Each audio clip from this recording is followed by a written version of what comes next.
Doran Martell sat by the window in his solar, listening to the distant hiss of sand shifting in the garden below, lulled by the faint trickle of water through slender channels of carved stone. A hot Dornish wind carried the scent of lemon trees through the open lattice. Far away, outside the palace walls of Sunspear, the breeze drifted over a land both harsh and beautiful, over dunes of pale gold, over bright red mountains and hidden gorges, carrying the memory of ancient battles and deep-seated resentments that had never died away. The late afternoon sun burned fiercely, painting the western horizon in flaming colors. Doran thought of his sister's laughter. Elia's voice had once filled these halls like sunlight.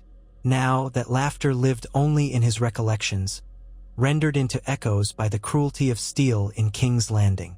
For years he had let them remain just that, echoes, but no more. He had summoned captains, noble bannermen, envoys, and courtiers to Sunspear under various pretenses in these last weeks. Some had arrived in confusion, others with hushed excitement. His presence had not always been taken with as much gravity as he might have liked. The reputation he had cultivated for caution and forbearance, of inaction, even served him well.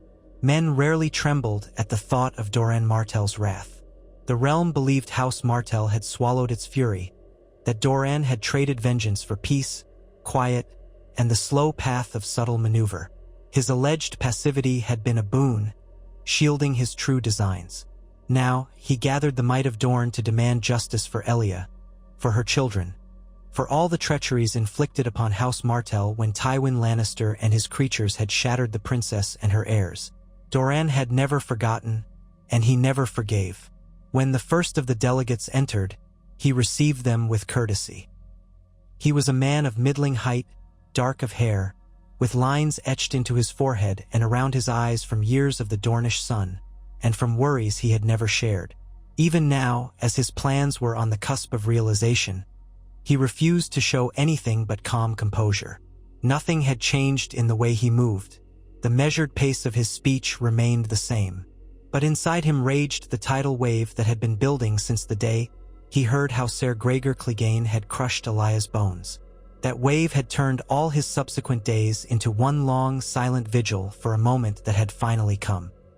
He touched the arm of his seat, a seat carved from old teak that had borne many princes of Dorne, and summoned Erio Hoda closer.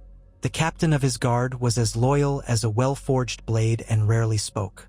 Doran nodded to him, and the man stepped to the side, watchful, a human fortress of muscle and unwavering attention. He was the witness to Doran's private hours, the quiet shadow guarding Doran's ailments and hopes. If Erio Hoda was surprised by any of these gatherings, his face did not betray it. No dais, no fanfare, no ceremony. Doran arranged only a simple table with cold water, wine, and small plates of spiced olives and flatbread brushed with oil. Those who arrived found the Prince of Dorne seated, seemingly half distracted by the swirl of dust motes in the sunlight. One by one, they would settle themselves. And when the discussion began, Doran would coax them through each step of his grand design, a Martell offensive that would shake King's Landing from its very foundations. The men, be they lords or knights, merchants or spy masters, did not at first comprehend the scope of what he was proposing. Here, in the palace made of centuries of Dornish pride, Doran revealed that he had quietly raised a network of alliances both across the narrow sea and within the Seven Kingdoms. Some balked, some blinked in surprise. Others paled, understanding the full import. Dorne on the march with the memory of Rhaegar Targaryen's wife, their Princess Elia, crying out for blood. They had believed House Martell to be quiet, lulled into submission by Robert Baratheon's rule and the cunning of the Lannisters. They had believed Doran Martell would accept the new order, content to nurse his own ailments in a chair behind thick walls. They had been wrong. For years, Doran had used every means at his disposal to measure the mood of the other great houses to see how the realm might shift. He had measured the power of House Tyrell, now sworn to King Robert but never loving him. He had weighed the tenuous alliances between the North and the Crown, the enmity of the Iron Islands, and the silent ambitions of men who bided their time for any advantage. And quietly, steadily, he had mustered wealth, Dorne's trade routes, Dorne's famed port at Planky Town, Dorne's inheritance from marriages and cross-border deals that no one had seen as a stepping stone to war. Now that the moment was ripe, all that coin and cunning would be turned toward a single goal, to topple King's Landing in vengeance and to let the Lannisters taste the fear that had once been forced upon a helpless princess and her children. The last of the advisors left the Solar at twilight, stumbling out in a haze of disbelief and awe. Doran felt tired, but a sense of determined exhilaration hummed through his veins. He watched them go, sipping from a cup of water. When only Ario Hoda remained, silent and watchful, Doran murmured something about the lateness of the hour and gestured for the guard to help him from his seat. Walking with calculated slowness, leaning upon the staff that took some of the weight from his ailing legs, Doran ventured to the balcony. Sunset poured itself in molten gold over the spires and domes of Sunspear. He thought of the letter that had arrived that morning from Oberyn. Like a viper coiled in the desert, Oberyn awaited his brother's signal. It was Oberyn who had stirred the fires of vengeance for Elia time and again, who had thirsted more openly for revenge. Long had Oberyn's passion and Doran's patience been at odds, but now the siblings were aligned in purpose. Both had worn the cloak of compliance long enough. The moment demanded boldness. Doran only hoped his cunning and Oberyn's skill would prove enough. The next day, Doran made certain that the swiftest riders fanned out from Sunspear in secret. They bore instructions to lords who had declared fealty to him, men of House Ironwood, House Dane, House Fowler, House Jourdain, House Blackmont, and others. In code-laced messages, he ordered them to raise their banners discreetly, to assemble fighting forces near certain hidden passes in the Red Mountains, and to organize fleets at the Broken Arm. The watchers on the Prince's Pass were to stand ready, though Doran cautioned them to wait for further word before moving. Above all, this was to remain a well-guarded secret. Were it discovered too early, the crown would stifle it. The key lay in striking suddenly and with an overwhelming force that would break King's Landing before its defenders could react. In the days that followed, Doran hardly rested. He took counsel with old lords who remembered the times when Dorne still burned to avenge past wrongs. He listened to younger knights eager for glory, for a war that could shake the status quo and carve their names in stone. He received letters from Bravos, Pentos, and Lys merchants promised him war supplies or ships for the right price. All of it fitted together into a tapestry of strategy, a net cast across the seas and deserts to trap King Robert Baratheon and, more critically, the Lannisters who had manipulated the sack of King's Landing and the downfall of Elia Targaryen. He spent hours in the palace's small council chambers where the walls were adorned with tapestries depicting scenes from Dorne's proud and tumultuous history. The one behind his seat showed Princess Nymeria, fiery-eyed, guiding her Rhoynar across the sea to forge a new kingdom in the desert. Doran allowed himself to draw from her legend, from her fierce defiance of all that sought to break her people. Nymeria had faced drowning seas, fearsome Valyrian steel, and the dryness of an unwelcoming land, and she had triumphed. Her banner had become the sun and spear of House Martell. He would not do less for Elia's memory. He would see that banner flying above the Red Keep even if he had to tear every stone from King's Landing to do it. As the final arrangements fell into place, letters arrived from Oberyn. The words carried the Red Viper's usual blend of sarcasm and excitement. Oberyn was in the disputed lands when he wrote, employing his freer nature as a traveling cell's word, but his underlying message was, "I am ready. Send word and blood will follow." Soon, the two brothers would stand united on Dornish soil, leading their armies northward. Doran signed his responses, sealed them with the wax of his signet, and dispatched them along hidden routes, trusting only riders whose loyalty he had tested for years. If any of them betrayed him, all would crumble. But he had chosen well. Within a fortnight, the first wave of mobilization began. Dornish spearmen, archers, and mounted cavalry shifted position under cover of night, traveling in small contingents. Some assembled along the Green Blood River, hidden among canyons or in unsuspecting villages that owed fealty to the Martells. Fishermen who plied the waters by day saw nothing unusual, no more than the usual flow of men and trade came down the roads. But by night, the quiet shimmer of torchlight unveiled a gathering army. In the port towns, captains came ashore for secret meetings with Doran's envoys, stowing goods in the holds of ships. By the time King Robert's watchers along the Dornish borders noticed any anomaly, the net would already be cast. Rumors flickered through the streets of Sunspear that a single sandship had glided across the dunes by moonlight, carrying a woman cloaked in gold. That caravans from the east brought exotic poisons for Oberyn's arsenal. That the Red Mountains themselves trembled at the approach of so many warhorses. Gossip always found a way. But Doran ensured the truth remained veiled. He let them whisper. They would soon learn what Dorne could do when roused. At last, word came that Oberyn had landed on the south coast near the salt shore. Doran went to meet him in a private cove. He traveled lightly, accompanied only by Hoda and a few trusted guards. Doran had not ventured so far from Sunspear in some time, and his journey by litter was careful and slow. Heat shimmered across the horizon, where the blue line of the narrow sea melted into the glare of the sun. There, on a stretch of white sand nestled between rocky cliffs, Oberyn's ship had anchored. Doran arrived at dawn, the tide lapping softly at the shore. A small camp had been set up among the crags, just enough for Oberyn's retinue. Oberyn himself emerged as the prince's litter drew close. He wore a simple leather jerkin, breeches, and boots as if he were no more than a mercenary. His hair was dark, shot with a hint of silver that did nothing to dull the predatory grace of his movements. He stood with a faint curve to his lips, arms crossed, watching Doran approach. When they were face to face, Oberyn stepped forward to clasp his brother's hand. For Elia, Oberyn murmured no trace of his usual bravado. The words hung between them like a vow. For Elia, Doran replied, forcing his voice not to break. Oberyn walked beside him to the shade of a makeshift awning. Servants laid down cushions and they sat.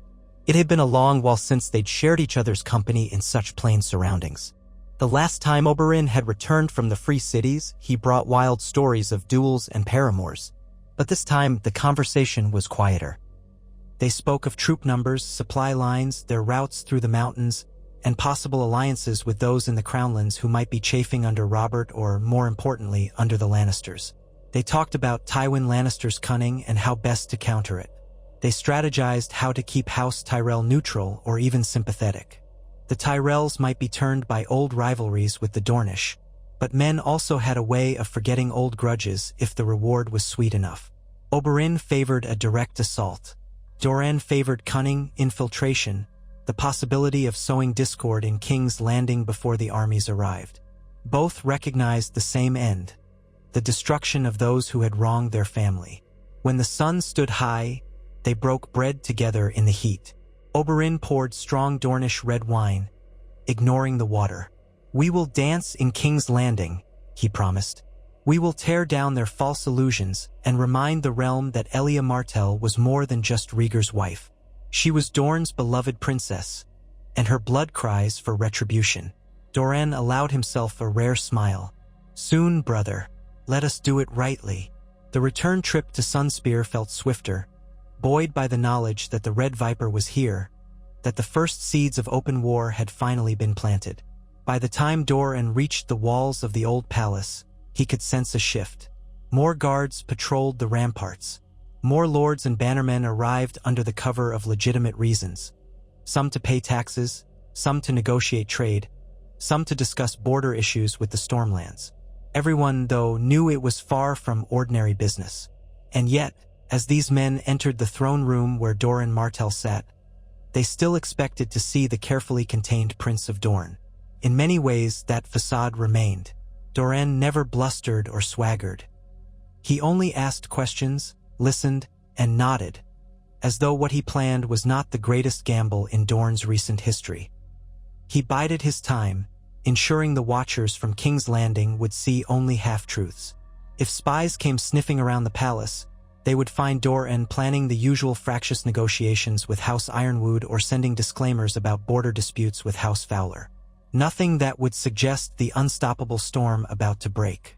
He was reminded of the desert storms that built slowly behind the horizon, in the shimmering haze, and then came roaring across the dunes, unstoppable. Such was the force he now intended to unleash. The night before the planned departure of the main Dornish forces, Doran lay awake in his bed, the curtains drawn against the desert breeze. A single lamp burned near the window, casting warm light against the mosaic tiles on the floor. He listened to the echo of his own heartbeat. In the morning, the troops would begin to march. He would remain behind at first. His health demanded it, and also he needed to maintain the illusion of a cautious watchman. But soon enough, he would travel north as well, leading from behind, perhaps yet resolute. The time for half measures had passed. Morning brought a pale dawn, a swirl of dust in the courtyard, and the rattle of armor. Doran perched at a vantage point on the palace's high terrace, a vantage that gave him sight of the gathered men below. Hundreds of Dornish spearmen stood in disciplined rows, Tunics dyed in shades of red, orange, and yellow. Their spear points gleamed. Nearby, mounted knights and light cavalry waited, the horses stamping impatiently at the sandy ground. Archers kept their bows slung over their shoulders, quivers bristling with arrows at their hips. The banners of the sun and spear rippled in the wind above them. The scale of it took Doran's breath away. He had seen the armies of Dorn mustered before, but never for such a singular cause as this. The men below wore determined faces. Some were grim, others exultant, but all answered the call of their prince. Oberyn arrived on horseback, a fiery mare that pawed at the stone courtyard. He wore light armor that allowed for his swift style of combat. The Red Viper cast his gaze upward, met Doran's eyes, and gave a solemn nod. Doran, feeling a surge of pride and grief entwined, returned the gesture. This was for Elia, for her children, for all the horrors inflicted on them in the sack of King's Landing, and for the future of Dorn, too, which deserved not just to lick old wounds but to stand free of the crown's shadow. At Oberyn's signal, the horns blew, echoing off the tall walls of Sunspear. Gates swung wide. Spearmen marched out first in orderly ranks, taking the desert roads that twisted toward the Prince's Pass. The cavalry followed, the sound of hooves a rolling thunder across the sun-baked earth. The archers came last, along with supply wagons, engineers, and servants. Banners fluttered at intervals, bright in the morning light. The quiet dignity of their departure struck a chord in everyone who witnessed it. The people of Sunspear, roused by curiosity, lined the streets. Some cheered, though they did not fully know the reason for this muster. Others bowed their heads, wondering if they were bidding farewell to sons and brothers who might not return. Through it all, Oberyn led with an unyielding purpose. Doran watched them vanish into the haze, accompanied by dust devils swirling at their feet. As planned, smaller parties left from different corners of Dorn on similar schedules. These detachments would converge at predetermined points in the mountains, massing into an even greater host. The plan called for lightning assaults, one column through the Prince's Pass, another through the Boneway, a third circling around the Sea of Dorn by ship to threaten the Blackwater Bay from the east. Doran had even arranged for a modest fleet to sail from the southern coast, though Dorn's naval power was not as mighty as the Redwyne fleet or the royal ships. But it might still surprise King's Landing, especially if well coordinated. Days bled into weeks as the Dornish columns advanced. Scouts slipped ahead to gauge the disposition of Stormland forces. It was the Stormlands, ruled by King Robert's brother Renly, that stood between Dorn and King's Landing, but the route through the marches and into the Crownlands offered less mountainous terrain than heading north by the Prince's Pass alone. Diplomats with letters bearing Doran's seal went forth to treat with minor lords in the Stormlands, hoping to buy neutrality with gold or the promise of future favor. They used cunning words, appealing to old resentments those lords might hold against the Baratheons or the Lannisters. Some barons, enticed, offered safe passage with only token resistance. Others bristled out of fear or loyalty. The presence of Oberyn's spears persuaded many to stand aside. After all, King Robert's capital was far away, and the fearsome presence of the Dornish host right at their doorstep was all too immediate. In King's Landing, spies undoubtedly rushed to alert the crown, but it was uncertain how swiftly the king's advisors could muster a response. Robert was no fool in war, but he was prone to drink, hunts, and the counsel of those who might underestimate Dorn. The Lannisters had grown used to holding the reins of power through Queen Cersei's influence. Their arrogance might blind them. Doran expected them to scramble. He wanted them off balance, uncertain where the first blow would fall. Sure enough, a royal proclamation arrived at the gates of Sunspear in Doran's absence, carried by a flustered herald. It demanded an immediate explanation for Dornish forces overstepping their territory and threatening the peace of the realm. Doran read it with a faint smile, then penned a polite reply that claimed Dorn was merely undertaking a series of training exercises in its lawful domain, and that any foray beyond was in response to vague threats from outlaws near the Stormlands border.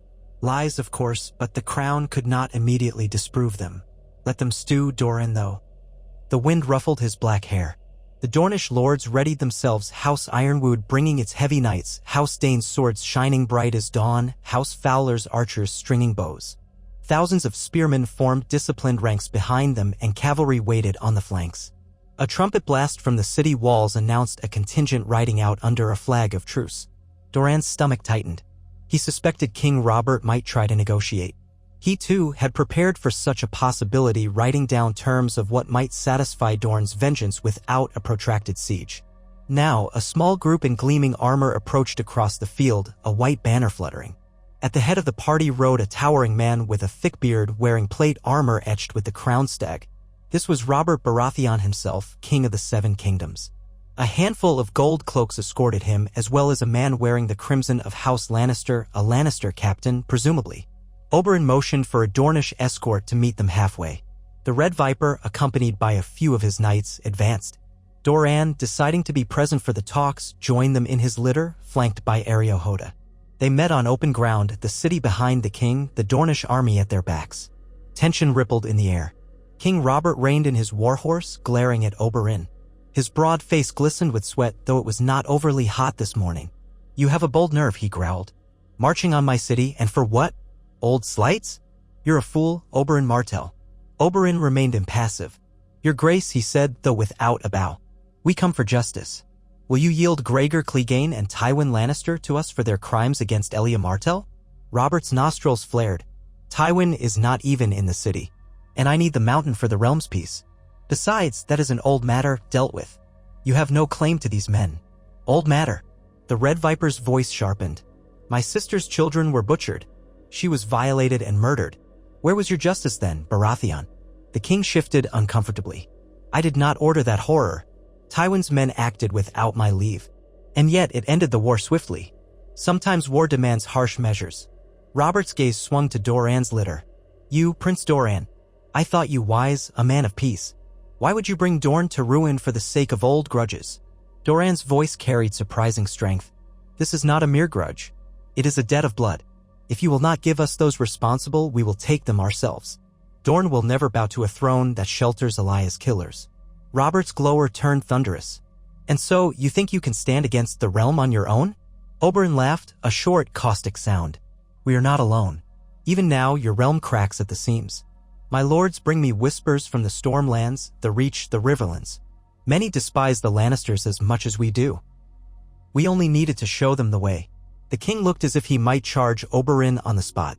He steadied himself with a visible effort, perhaps recalling that he was vastly outnumbered here in open field. "You would destroy the realm for your vengeance," Robert said through clenched teeth. Doran interjected softly, "We would mend it by removing its greatest rot. You know Tywin Lannister's hand is in everything. If you truly wish to keep your throne, your grace, you could hand over his men, disclaim him. We have no quarrel with you personally." Robert snorted. "An appealing notion if I believed you. But I see the fire in your brother's eyes. He'd burn all of King's Landing if given half the chance. No, I will not be parted from the Lannisters' support. Their gold sustains the throne. My marriage. Your marriage to the woman whose father sanctioned Elia's murder," Oberyn said, spitting the words. "It is vile. Give us the killer and we will leave the city intact. That is the only bargain I offer." Robert looked to the man in Lannister crimson, who stiffened. Then the king turned back to Oberyn. "I cannot. Tywin is not here, nor is his dog Gregor. And even if they were, I would not surrender them. War is war. Innocents die. That is the way of it." Oberyn's face twisted. "Then we have nothing more to say." Robert leaned forward in the saddle. "If you attack, I will defend the city with every ounce of strength I have. I will crush your precious army and feed you to the crows. I have the gold cloaks, the city watch, and more troops coming. Do not think your victory is certain. Crows feed well after any battle," Doran said, voice cold. "We shall see who wins." A long, tense silence followed. Then Robert jerked his horse around. "So be it. May the gods judge between us." He spurred away, his men following, the white truce banner fluttering in the dust. Oberyn watched him depart. "So it ends with steel," he said quietly. He turned to Doran. "We have the city ringed on 3 sides. The bay stands behind them, but that is no easy escape unless they have a fleet ready. Let us begin the siege." Doran nodded, feeling the weight of what lay ahead. He knew a siege could be a long, ugly affair. King's Landing might endure a short time or a lengthy one, depending on how prepared it was. But they could not simply wait, giving Tywin time to arrive in force. They needed to press the advantage quickly. Let us cut off their supply roads. Then we begin bombardment. Perhaps the small folk will rise against the Lannisters rather than starve. The Dornish army moved into place, forming a wide encirclement of the city. War engines were assembled under the supervision of House Dane's engineers. Siege towers, rams, and catapults soon dotted the plain. Archers set up lines behind wooden mantlets. Patrols rode out to intercept any attempt by the city to gather supplies. The watchers on the walls could only look on as the ring closed tighter. Meanwhile, inside the Red Keep, the king and the Lannisters prepared their defenses. A final storm brewed, one that would decide if the Dornish sun rose triumphant over King's Landing or was snuffed out by the combined might of the crown. Within a day, the first missiles soared over the walls, burning pitch that crashed into rooftops, sowing panic among the city's inhabitants. Bells tolled, the clang echoing off cobblestone streets. The gold cloaks rushed to extinguish fires, all while shots from the city's scorpions rained down on the Dornish lines. The big catapults began to hurl stones. At night, the glow of flames lit the sky, and the wails of frightened smallfolk drifted across the plain. The siege had begun in earnest. On the second day, the city responded with a sortie. A column of knights led by some Lannister loyalists sallied out a postern gate, attempting to burn the Dornish war engines. A fierce skirmish erupted. The Red Viper led a counterstrike, cutting off the sally party and forcing them back inside, but not before they had torched 2 catapults. Casualties mounted on both sides. The city's gates were sealed again. The longer the siege continued, the more chaotic the city's interior would become. That was Doran's calculation. Food would run short. The small folk, once driven to desperation, might open the gates themselves. Rumors spoke of men inside the city who favored a Dornish victory, former Targaryen loyalists, impoverished folk who hated the cost of the war, or unscrupulous sorts who might take a bribe. Doran's spies worked tirelessly to contact them, arranging sabotage if the chance arose. Yet, each day also brought the risk of Tywin Lannister appearing on the horizon with a relief force. The watchers on the high ground scanned the roads to the west, alert for dust clouds that might herald an approaching army. Time was not wholly on Dornish side. They needed either a swift breach or an internal uprising. Otherwise, King's Landing might hold out long enough for reinforcements. On the 6th day of the siege, as the Dornish catapults pounded the city walls, a sudden cry arose from a southwestern sector. A portion of the curtain wall near the Dragon Gate buckled. Perhaps the relentless bombardment had weakened it, or sabotage from within had compromised its structure. Whatever the cause, the stones groaned and collapsed in a cloud of dust. A large breach opened, wide enough for a determined force to pour through. The Dornish horns sounded. This was the moment they had prayed for. Oberyn led the charge, spear in hand, bounding over rubble alongside squads of House Ironwood knights. Archers loosed covering volleys and spearmen followed in disciplined ranks. Inside the city, defenders scrambled to form a shield wall. The fight was brutal, a swirl of steel, dust, screams. But the Dornish had surprise and momentum. They smashed aside the panicked defenders, pushing deeper into the city's narrow streets. The small folk ran in terror, some cheering the attackers, others cursing. Fire spread where the catapult missiles had landed. Smoke billowed across rooftops. Doran, though slowed by his infirmities, ordered more men to reinforce the breach. This was their chance to seize the city from within.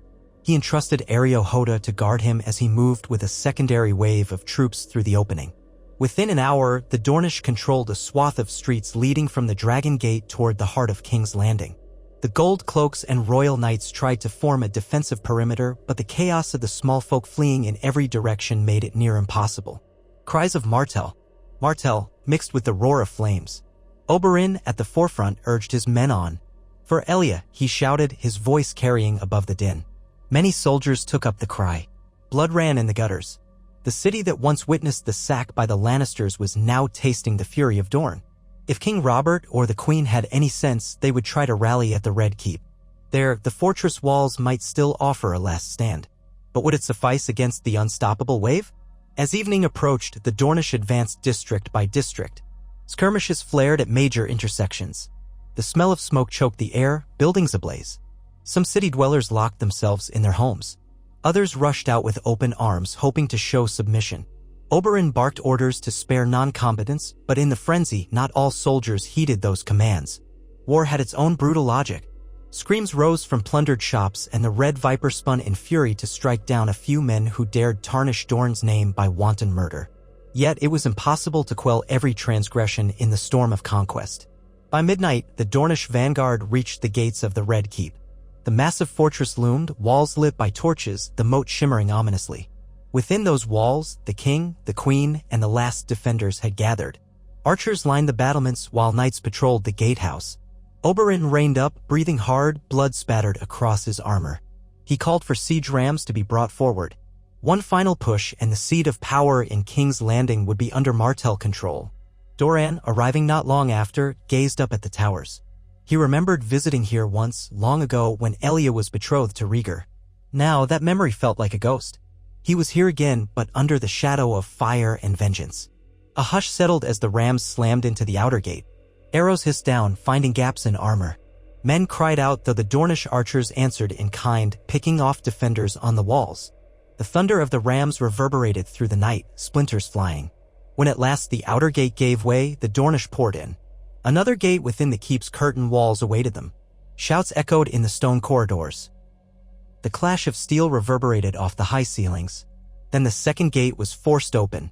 King Robert himself appeared in the courtyard, wearing battered plate, warhammer in hand, flanked by a knot of loyal knights. Despite the chaos around him, he roared a challenge. Several Dornish soldiers rushed forward. Robert swung his hammer with terrifying strength, caving in a man's chest. Another soldier lunged, only to be knocked aside as if a doll. The king bellowed, "You want my city? Come and take it." Oberyn stepped in, spear at the ready. The courtyard was filled with swirling combat. Lannister guards, gold cloaks, and Baratheon men faced Dornish spears. Torchlight cast wild shadows. The king sized Oberyn up, face twisted in rage. "You snake," he snarled. "You and your brother think to rule? I'll kill you both." He swung the hammer in a deadly arc. Oberyn dodged, dancing aside, the hammer smashing the ground in a shower of sparks. Oberyn struck back, spear point scraping Robert's shoulder plate. The king grunted, blood seeping. He was formidable, his strength legendary. But Oberyn was fast. They circled, exchanging blows. Meanwhile, Doran and his guards advanced deeper into the keep, searching for Cersei or any Lannister who might be cornered. The corridors were a battleground of shrieking ladies-in-waiting, scurrying servants, and frightened courtiers. Men fought in every hall. Doran leaned on his cane, letting Areo Hoda and loyal knights clear the path. Each step echoed with the wrath that had slumbered for so long. Outside in the courtyard, Oberyn and Robert exchanged strikes with savage intensity. Robert pressed in, using raw power, but Oberyn slashed the king's side, drawing a roar of pain. The Red Viper ducked another hammer blow that slammed into a pillar, sending shards of stone flying. For all his might, Robert was slowing, losing blood. Oberyn's spear licked out again, cutting across the king's leg. Robert stumbled, then rallied with a backhand swipe. Oberyn twisted away, the hammer only grazing him. Finally, Oberyn feinted left, then thrust his spear forward. It caught the king in the abdomen where his armor plates overlapped. Robert staggered, shock in his eyes. He dropped to a knee, blood staining his mail. His voice emerged a rasp. "Traitor, fools, you'll ruin us all." Oberyn ripped out the spear and stepped back, panting. King Robert collapsed. Some of his knights rushed forward in horror, but the Dornish forces overwhelmed them. The king of the Seven Kingdoms lay bleeding in his own courtyard, his warhammer clattering away. Oberyn stood over him, spear tip hovering at the king's throat. He hesitated, eyes flicking to the men still fighting around them. But there was no time for mercy. This war had been about vengeance, about removing all who stood between Elia's memory and justice. Yet to kill the king might create a martyr, might galvanize the realm. Even so, leaving Robert alive was a risk. Oberyn's jaw clenched. He drove the spear forward. The king's eyes widened, then dimmed. Silence spread in a ring around the scene, as men from both sides realized what had happened. Robert Baratheon was dead. The Red Viper looked around, chest heaving. "The city is ours," he snarled. "Let any who oppose us stand forth or flee."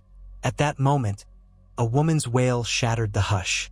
Queen Cersei had emerged onto a high balcony, golden hair disheveled. She screamed when she saw Robert's body. Guards formed around her, but it was too late to change anything. The crown was broken. Many gold cloaks threw down their weapons, unwilling to die now that their king was gone. The Lannister men attempted a last stand in the keep's halls, but the Dornish wave was too great. One by one, they surrendered or fell. When Doran finally reached the throne room, Oberyn was already there, spattered in blood. The Iron Throne loomed at the far end, a mass of twisted swords hammered together. Oberyn eyed it with cold disdain. He turned to Doran as the older brother approached, leaning upon his cane. "We have it," Oberyn said, as if he scarcely believed his own words. "King's Landing is ours. Robert is dead." Doran felt a tremor of relief mixed with profound sorrow. So much blood, so many ruined lives. And yet, Elia's murderers had not yet been found. Tywin Lannister still breathed somewhere in the west. The Mountain also lived, but they had taken the seat of royal power. The city was in Dornish hands. Justice had come this far, unstoppable. Doran thought he could almost hear Elia's voice, whispering from some distant place. He raised his head. "Send out riders. Proclaim that King's Landing has fallen. Let the realm know Dorne stands triumphant." He paused, voice growing grim. "But we are not done. Tywin Lannister must still pay." Oberyn nodded, the red viper's eyes shining with savage intent. "This was but the first act," he agreed. Then he gazed at the Iron Throne, remembering all that had been lost, all that had been gained. "May the realm tremble, Doran, for the son of Dorne now rises over King's Landing, and our vengeance is not yet sated." Outside, dawn broke over a city shrouded in smoke and fear. But for House Martell, it was a dawn of victory. One forged by steel, guided by cunning, and fueled by the unrelenting demand for justice. If the rest of the realm thought war ended with the rebellion, they would now learn that old wrongs remained potent as poison, waiting for the moment to strike. In the hush of the throne room, with Robert's blood staining the courtyard beyond, Doran closed his eyes. The taste of triumph was bitter and sweet all at once, and it weighed heavily on him. He had done this for Elia, for her children. He would carry the burden forward, ensuring that the Lannister name would no longer overshadow the realm with impunity. Thus began the new age, carved from the ashes of the old. House Martell ascendant, King's Landing taken. The question of who might claim the throne overshadowed by the thirst for the final stroke of vengeance. The war that would reshape Westeros had only truly begun, and in the silent corners of the Red Keep, men whispered that the Dornish had done the impossible, that Doran Martell, patient, unassuming, wounded Doran, had orchestrated the downfall of the king in a single, relentless campaign. Outside, the blazing sun of Dorne rose higher in the sky, bathing the city's battered walls in a fierce, unyielding light. Doran Martell did not allow himself the luxury of trembling in the aftermath of Robert Baratheon's death.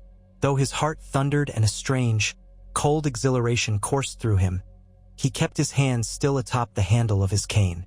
For so many years, he had moved through courts and councils like a man in a dream, slowly, carefully, cultivating the image of a cautious, pensive prince whose will had been dulled by age and illness. Now the facade lay shattered like the gates of the Red Keep. The echoes of their great ram were still ringing in his ears, the smell of smoke and blood as thick as a funeral shroud across the courtyard. Here in the seat of royal power, House Martell's vengeance had arrived in fire and fury. The courtyard glowed under torches hastily mounted in the chaos.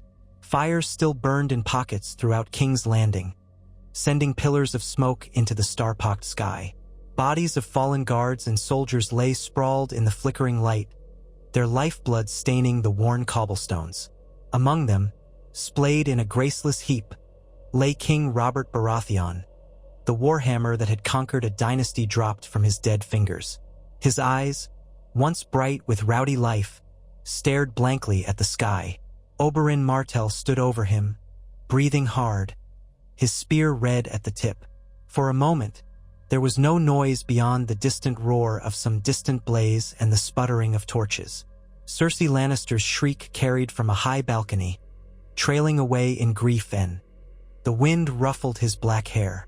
The Dornish lords readied themselves, House Ironwood bringing its heavy knights, House Dane's swords shining bright as dawn, House Fowler's archers stringing bows. Thousands of spearmen formed disciplined ranks behind them, and cavalry waited on the flanks.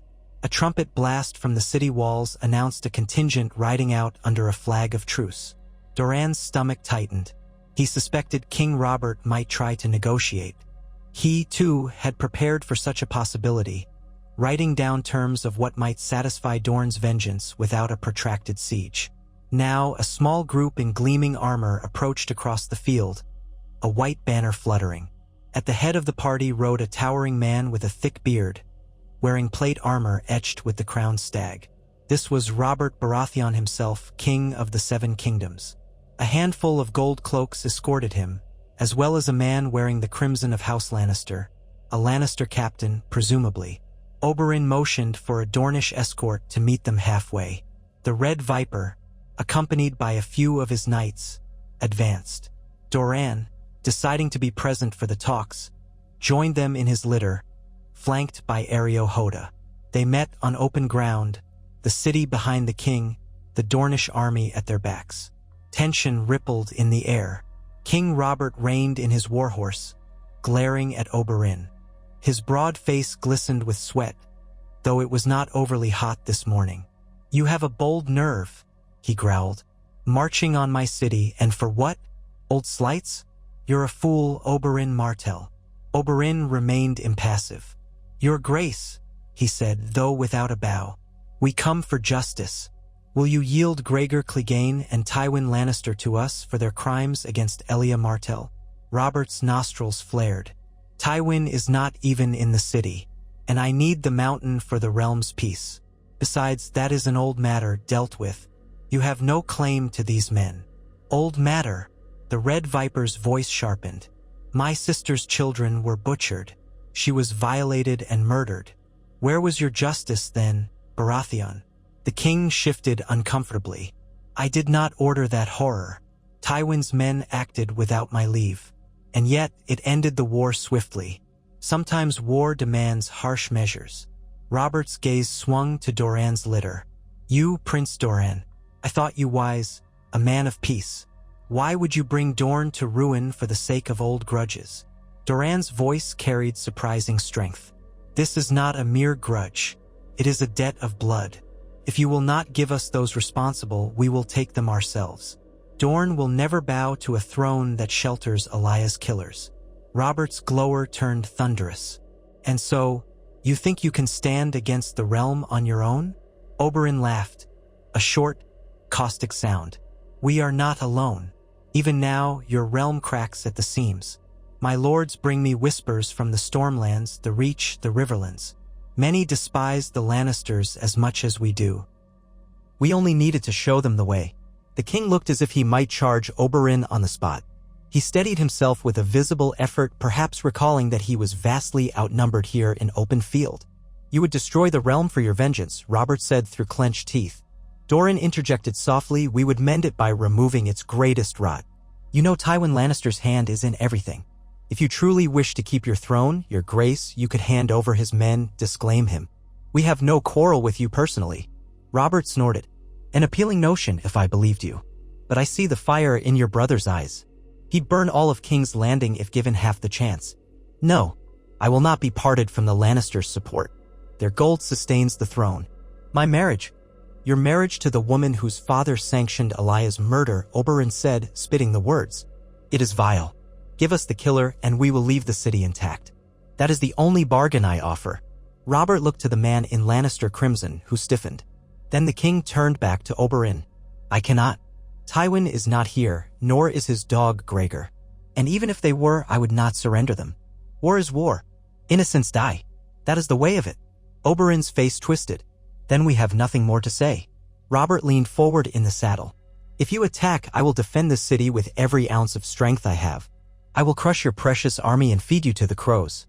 I have the gold cloaks, the city watch, and more troops coming. Do not think your victory is certain. Crows feed well after any battle," Doran said, voice cold. "We shall see who wins." A long, tense silence followed. Then Robert jerked his horse around. "So be it. May the gods judge between us." He spurred away, his men following, the white truce banner fluttering in the dust. Oberyn watched him depart. "So it ends with steel," he said quietly.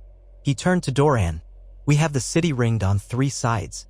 The base stands behind them, but that is no easy escape unless they have a fleet ready. Let us begin the siege. Doran nodded, feeling the weight of what lay ahead. He knew a siege could be a long, ugly affair. King's Landing might endure a short time or a lengthy one, depending on how prepared it was. But they could not simply wait, giving Tywin time to arrive in force. They needed to press the advantage quickly. Let us cut off their supply roads. Then we begin bombardment. Perhaps the small folk will rise against the Lannisters rather than starve. The Dornish army moved into place, forming a wide encirclement of the city. War engines were assembled under the supervision of House Dane's engineers. Siege towers, rams, and catapults soon dotted the plain. Archers set up lines behind wooden mantlets. Patrols rode out to intercept any attempt by the city to gather supplies. The watchers on the walls could only look on as the ring closed tighter. Meanwhile, inside the Red Keep, the king and the Lannisters prepared their defenses. A final storm brewed, one that would decide if the Dornish sun rose triumphant over King's Landing or was snuffed out by the combined might of the crown. Within a day, the first missiles soared over the walls, burning pitch that crashed into rooftops, sowing panic among the city's inhabitants. Bells tolled, the clang echoing off cobblestone streets. The gold cloaks rushed to extinguish fires, all while shots from the city's scorpions rained down on the Dornish lines. The big catapults began to hurl stones. At night, the glow of flames lit the sky, and the wails of frightened small folk drifted across the plain. The siege had begun in earnest. On the second day, the city responded with a sortie. A column of knights led by some Lannister loyalists sallied out a postern gate, attempting to burn the Dornish war engines. A fierce skirmish erupted. The Red Viper led a counterstrike, cutting off the sally party and forcing them back inside, but not before they had torched 2 catapults. Casualties mounted on both sides. The city's gates were sealed again. The longer the siege continued, the more chaotic the city's interior would become. That was Doran's calculation. Food would run short. The small folk, once driven to desperation, might open the gates themselves. Rumors spoke of men inside the city who favored a Dornish victory. Former Targaryen loyalists, impoverished folk who hated the cost of the war, or unscrupulous sorts who might take a bribe.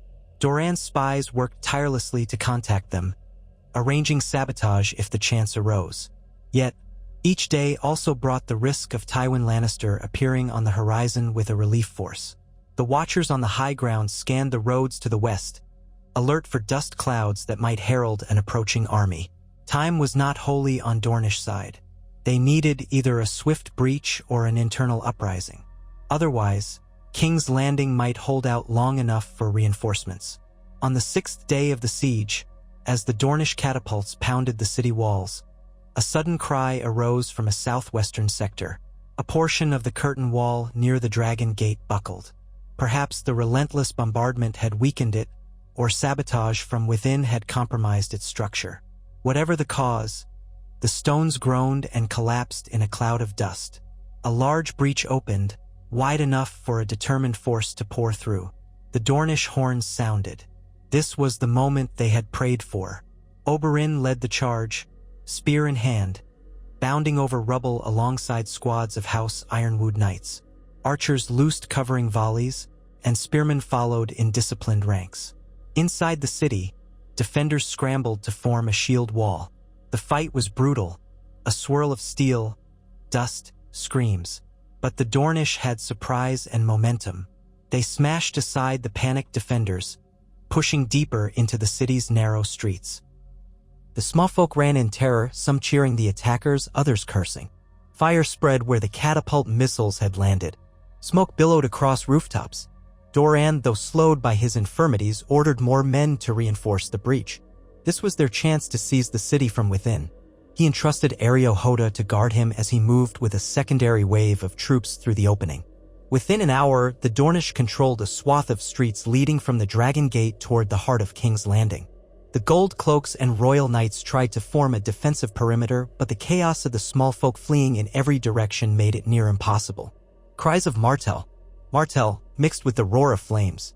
Oberyn, at the forefront, urged his men on. For Elia, he shouted, his voice carrying above the din. Many soldiers took up the cry. Blood ran in the gutters. The city that once witnessed the sack by the Lannisters was now tasting the fury of Doran. If King Robert or the Queen had any sense, they would try to rally at the Red Keep. There, the fortress walls might still offer a last stand. But would it suffice against the unstoppable wave? As evening approached, the Dornish advanced district by district. Skirmishes flared at major intersections. The smell of smoke choked the air, buildings ablaze. Some city dwellers locked themselves in their homes. Others rushed out with open arms, hoping to show submission. Oberyn barked orders to spare non-combatants, but in the frenzy, not all soldiers heeded those commands. War had its own brutal logic. Screams rose from plundered shops, and the Red Viper spun in fury to strike down a few men who dared tarnish Doran's name by wanton murder. Yet it was impossible to quell every transgression in the storm of conquest. By midnight, the Dornish vanguard reached the gates of the Red Keep. The massive fortress loomed, walls lit by torches, the moat shimmering ominously. Within those walls, the king, the queen, and the last defenders had gathered. Archers lined the battlements while knights patrolled the gatehouse. Oberyn reined up, breathing hard, blood spattered across his armor. He called for siege rams to be brought forward. One final push and the seat of power in King's Landing would be under Martell control. Doran, arriving not long after, gazed up at the towers. He remembered visiting here once, long ago, when Elia was betrothed to Rhaegar. Now that memory felt like a ghost. He was here again, but under the shadow of fire and vengeance. A hush settled as the rams slammed into the outer gate. Arrows hissed down, finding gaps in armor. Men cried out, though the Dornish archers answered in kind, picking off defenders on the walls. The thunder of the rams reverberated through the night, splinters flying. When at last the outer gate gave way, the Dornish poured in. Another gate within the keep's curtain walls awaited them. Shouts echoed in the stone corridors. The clash of steel reverberated off the high ceilings. Then the second gate was forced open. King Robert himself appeared in the courtyard, wearing battered plate, warhammer in hand, flanked by a knot of loyal knights. Despite the chaos around him, he roared a challenge. Several Dornish soldiers rushed forward. Robert swung his hammer with terrifying strength, caving in a man's chest. Another soldier lunged, only to be knocked aside as if a doll. The king bellowed, "You want my city? Come and take it." Oberyn stepped in, spear at the ready. The courtyard was filled with swirling combat. Lannister guards, gold cloaks, and Baratheon men faced Dornish spears. Torchlight cast wild shadows. The king sized Oberyn up, face twisted in rage. "You snake," he snarled. "You and your brother think to rule? I'll kill you both." He swung the hammer in a deadly arc. Oberyn dodged, dancing aside, the hammer smashing the ground in a shower of sparks. Oberyn struck back, spear point scraping Robert's shoulder plate. The king grunted, blood seeping. He was formidable, his strength legendary. But Oberyn was fast. They circled, exchanging blows. Meanwhile, Doran and his guards advanced deeper into the keep, searching for Cersei or any Lannister who might be cornered. The corridors were a battleground of shrieking ladies-in-waiting, scurrying servants, and frightened courtiers. Men fought in every hall. Doran leaned on his cane, letting Areo Hoda and loyal knights clear the path. Each step echoed with the wrath that had slumbered for so long. Outside in the courtyard, Oberyn and Robert exchanged strikes with savage intensity. Robert pressed in, using raw power, but Oberyn slashed the king's side, drawing a roar of pain. The Red Viper ducked another hammer blow that slammed into a pillar, sending shards of stone flying. For all his might, Robert was slowing, losing blood. Oberyn's spear licked out again, cutting across the king's leg. Robert stumbled, then rallied with a backhand swipe. Oberyn twisted away, the hammer only grazing him. Finally, Oberyn feinted left, then thrust his spear forward. It caught the king in the abdomen where his armor plates overlapped. Robert staggered, shock in his eyes. He dropped to a knee, blood staining his mail. His voice emerged a rasp. "Traitor, fools, you'll ruin us all."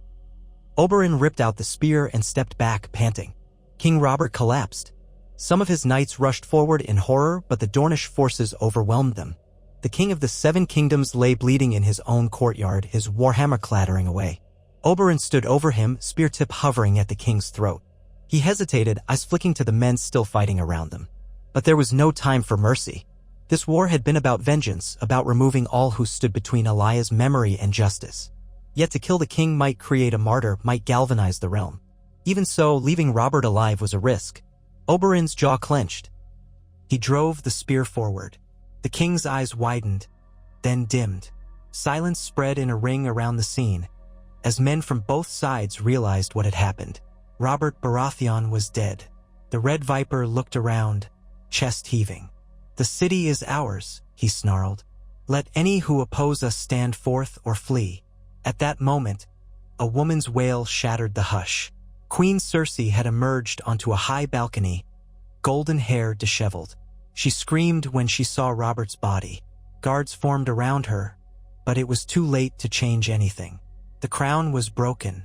Many gold cloaks threw down their weapons, unwilling to die now that their king was gone.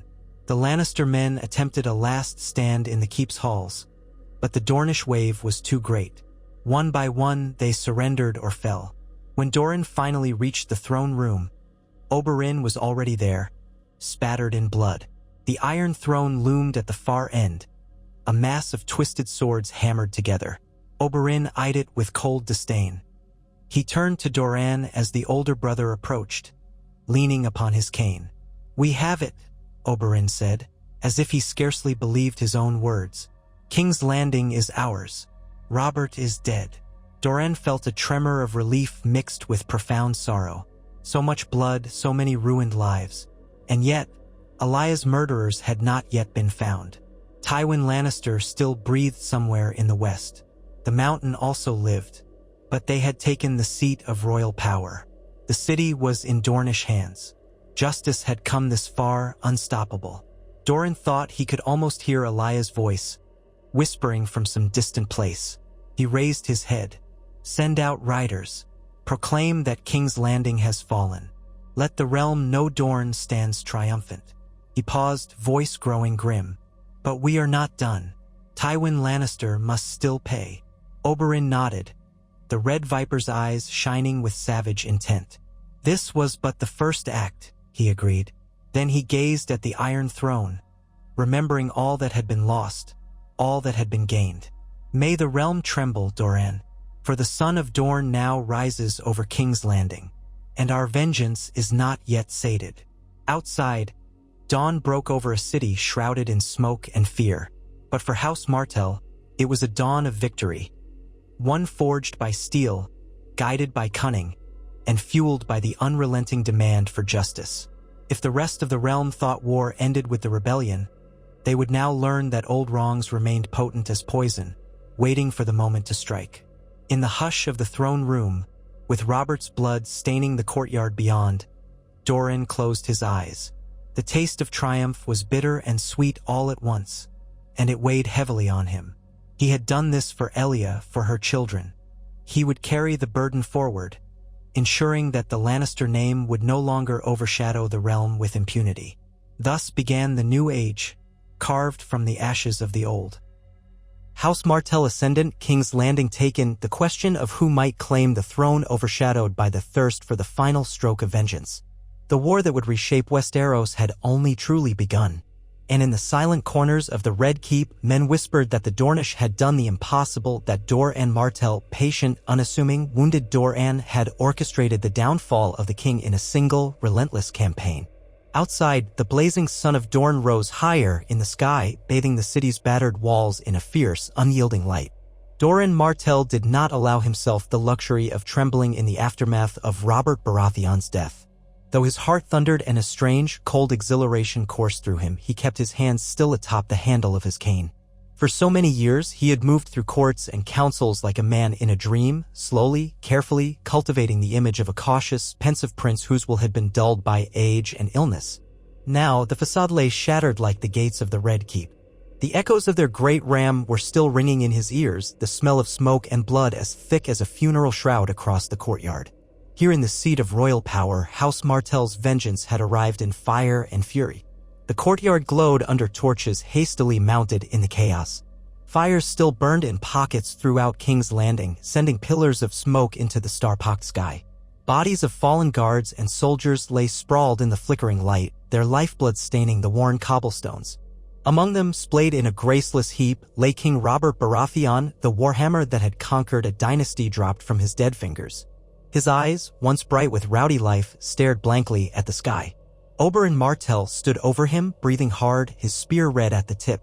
For a moment, there was no noise beyond the distant roar of some distant blaze and the sputtering of torches. Cersei Lannister's shriek carried from a high balcony, trailing away in grief.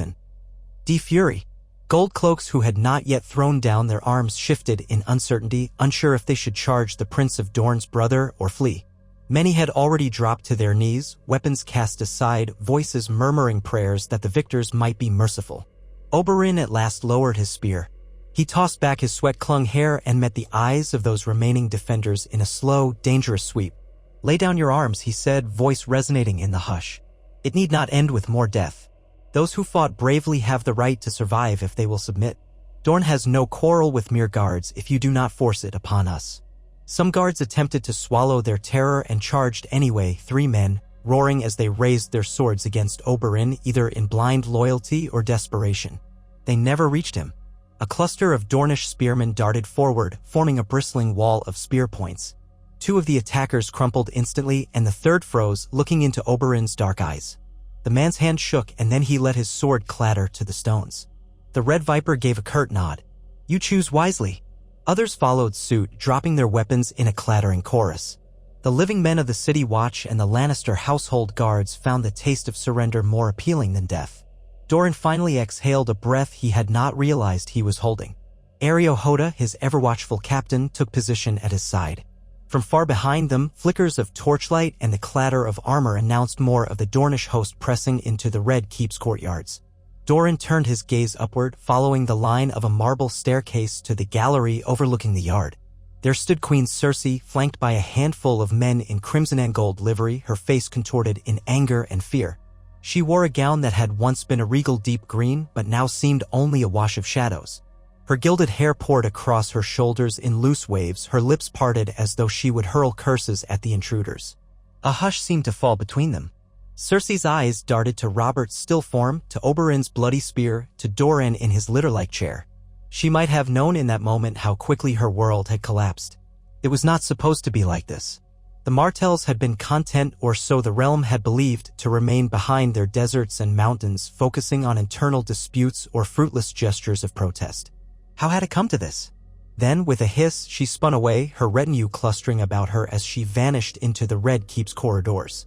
At once, some Dornish soldiers surged to pursue, but Oberyn barked an order to let her go for now. There were more urgent matters at hand. The main gates of the keep were secure. The queen could not simply flee the fortress. She might hide or barricade herself in some tower, but if she did, it would only delay the inevitable. It was better to solidify control of the courtyard and the keep's lower levels first. Any reckless chase into a labyrinth of corridors could lead to needless bloodshed, especially if Cersei still commanded pockets of loyal guards.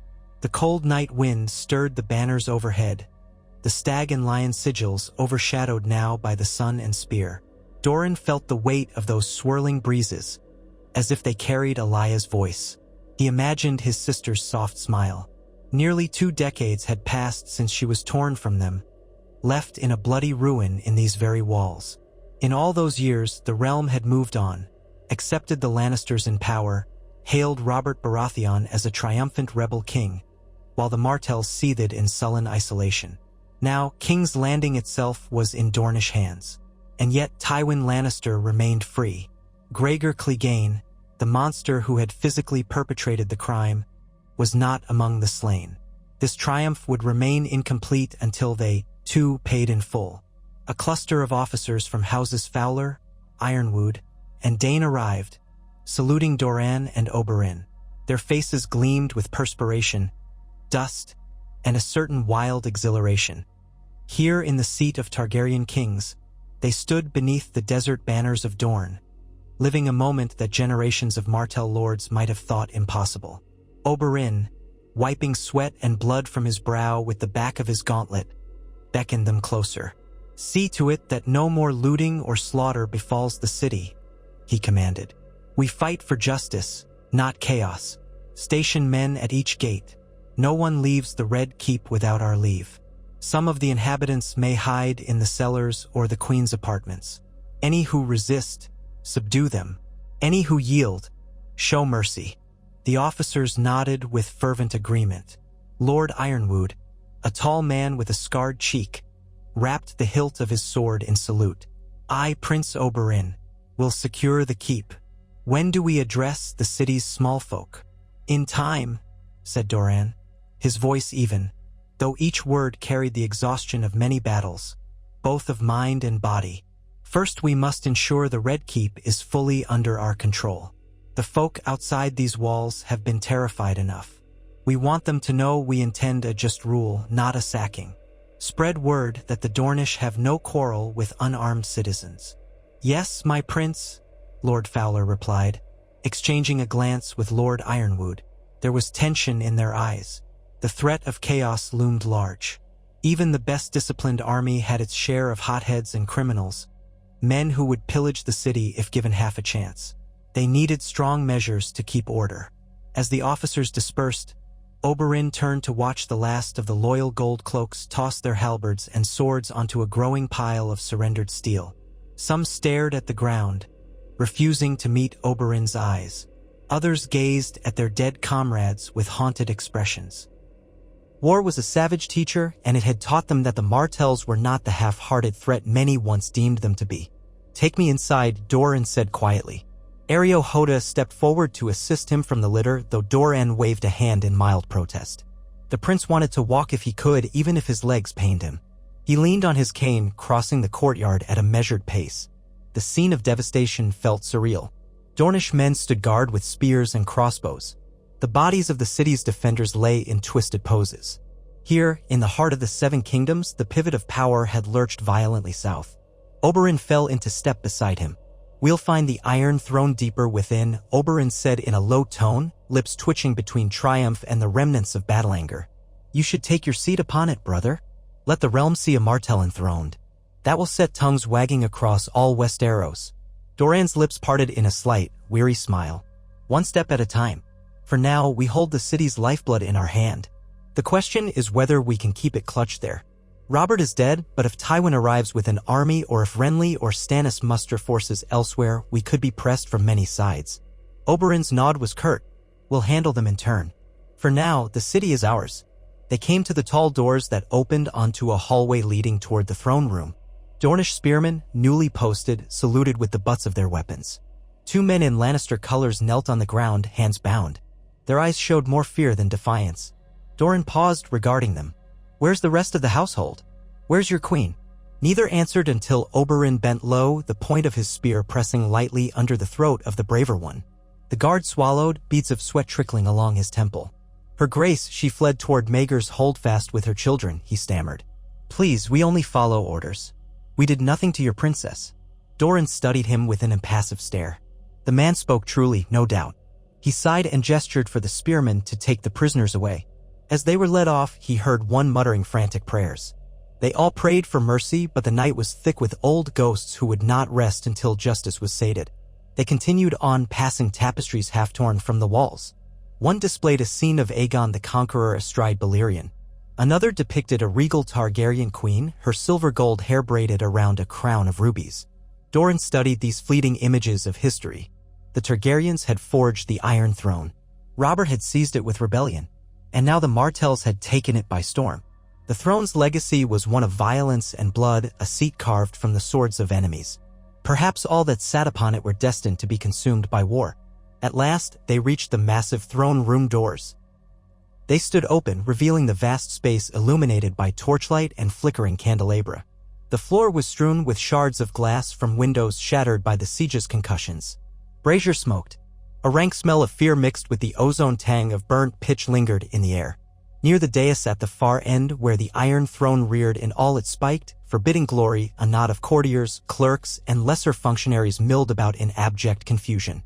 Some had their hands folded in supplication, others kept glancing back at the hallway as if seeking some path of escape. Dornish soldiers ringed them. When Doran and Oberyn entered, an uneasy hush swept the chamber. There was the clang of a dropped sword somewhere. Men parted, giving the Martell princes a clear route down the center of the hall. Oberyn moved in front, his boots crunching glass underfoot, while Doran kept his measured pace behind. The Red Viper's gaze flicked over the cowering people. "Where's the hand of the king?" he demanded. "Where's the small council? We have matters to discuss." A scrawny man in a tattered doublet ventured a trembling step forward. "And my Lord Prince," the council fled at the first breach. "Lord Baelish and Lord Varys vanished," it said. Grand Maester Pycelle retreated to his chambers. "Ser Barristan was last seen in the yard, fighting your men." We don't know if he survived. Oberyn clicked his tongue. So the spider scuttled away and Baelish with him. Pycelle is likely cowering behind a locked door. What of the children, Joffrey, Myrcella, Tommen? The scrawny man gulped. They are in Maegor's holdfast with the queen and some Lannister men. The drawbridge is sealed as far as we know. Oberyn let out a slow breath. His eyes gleamed with a predatory light. So the lioness guards her cubs in her last den. Very well. She cannot hide there forever. He gestured for the man to step aside. The man bowed repeatedly, half stumbling out of the way. Oberyn advanced up the broad steps toward the Iron Throne. Doran's heart clenched at the sight of that monstrous chair. It loomed, massive and spiked, its twisted blades hammered together centuries ago. Even from a distance, it radiated menace as though it were a living thing that drank the blood of kings. Robert Baratheon had sat on it as a conqueror. Now his body lay cooling in the courtyard. War spares no one for long. Doran almost expected the memory of Elia to appear at his shoulder to whisper that the cost of vengeance might yet devour them all. He leaned heavier on his cane and moved to join Oberyn at the foot of the throne. His younger brother paused, tilting his head. "Do you want to sit?" he asked softly, the question drifting through the hush. Doran understood the significance of that invitation. He was the elder by rights. If any Martell was to claim the mantle of rulership in the city, it should be Doran. Yet he felt no desire to plant himself upon those swords. It was not power for power's sake that drove him. No, he had come for justice. But to impose justice, one needs a seat of authority, the illusions and symbols that men cling to. He realized that if he refused the throne, the realm might see them as little more than rebellious warlords. He stared at those melted swords for a long moment, feeling their silent mockery. How many had been slain in forging that throne? How many more had died for the right to occupy it? At length, he turned away from it. "You sit, brother," Doran said, voice taut with controlled emotion. "Let the realm witness the Martell who has shed the blood of their king, who stands as the champion of our cause. It will signal our readiness to rule, or to break the wheel of those who think they rule." A ripple of surprise crossed Oberyn's face. He had always been the fiery one, the quick-handed, dangerous brother who struck fear into hearts. Doran was the thoughtful one, yet here they were at a moment that demanded symbolic leadership. Oberyn's gaze flicked from the throne to Doran, and for a span of heartbeats, neither moved. Then Oberyn nodded slowly. He ascended the last step, turned, and lowered himself onto the Iron Throne with that pantherine grace that never fully left his movements. The metal scraped beneath his leathers, a faint ringing. He exhaled, a tremor passing through him as he adjusted himself on the seat. One had to be careful not to be cut by the throne's many sharp edges. In the quiet, the watchers pressed back against the walls. Even the Dornish soldiers seemed struck by the sheer audacity of the moment. Oberyn Martell, called the Red Viper, infamous across the narrow sea for his Sellsword exploits, now perched upon the greatest symbol of Westerosi power. The flicker of torches danced off his dark eyes. Doran stood at the foot of the throne, leaning on his cane, letting the silence linger. He tasted the bitter tang of triumph. It was real, undeniable, but overshadowed by the knowledge that Tywin Lannister was not yet here. Gregor Clegane was still somewhere, alive and unpunished. The war was not finished. The realm would not simply bow because they had seized one city. Yet King's Landing was the heart, and if you control the heart, you control the bloodstream. Oberyn's voice rang out, breaking the hush. "All who stand in this hall, hear me. I am Oberyn Nymeros Martell, brother to Prince Doran Martell of Dorne, who stands here with me. We have taken this city in the name of House Martell, to avenge Elia Martell and her children, brutally murdered during the sack of King's Landing. The murderers were never punished, and we come to set that right." He let the words hang. Some in the hall lowered their heads, others glanced about nervously. There were men old enough to remember the day Elia was paraded through these corridors as Rhaegar Targaryen's wife, the day the Lannisters supposedly entered the city as saviors, only to betray her. In that hush, the ghosts of old guilts seemed to ripple across the stones. Oberyn pressed on. "Let it be known that King Robert Baratheon, who shielded the Lannisters and refused us justice, has fallen. Any knight or guard who yields will be permitted to live under Dornish rule so long as you do not raise arms against us again." Resist, and you forfeit your life. I say this not as an idle threat but a certainty. If you doubt it, look to your dead king in the courtyard. A faint murmur swept the watchers. Some risked a look at Doran, gauging if the calm prince might contradict Oberyn's harsh ultimatum. But Doran did not speak. He let the fear settle in. It was necessary. The capital must understand that House Martell was neither weak nor merciful to traitors. Too much had been lost for them to show softness now. Oberyn flicked his gaze to a cluster of trembling men and women in drab attire, likely scribes and heralds.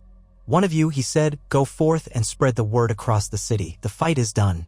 The Martells hold the Red Keep. Let the small folk remain calm in their homes, for no harm shall come to them if they do not riot. We will distribute bread from the royal granaries to those in need. We will not permit looting. If you comply peacefully, you will find new rulers who respect your lives more than the Lannisters ever did. A shaky man in a half-torn cloak gulped, then bowed.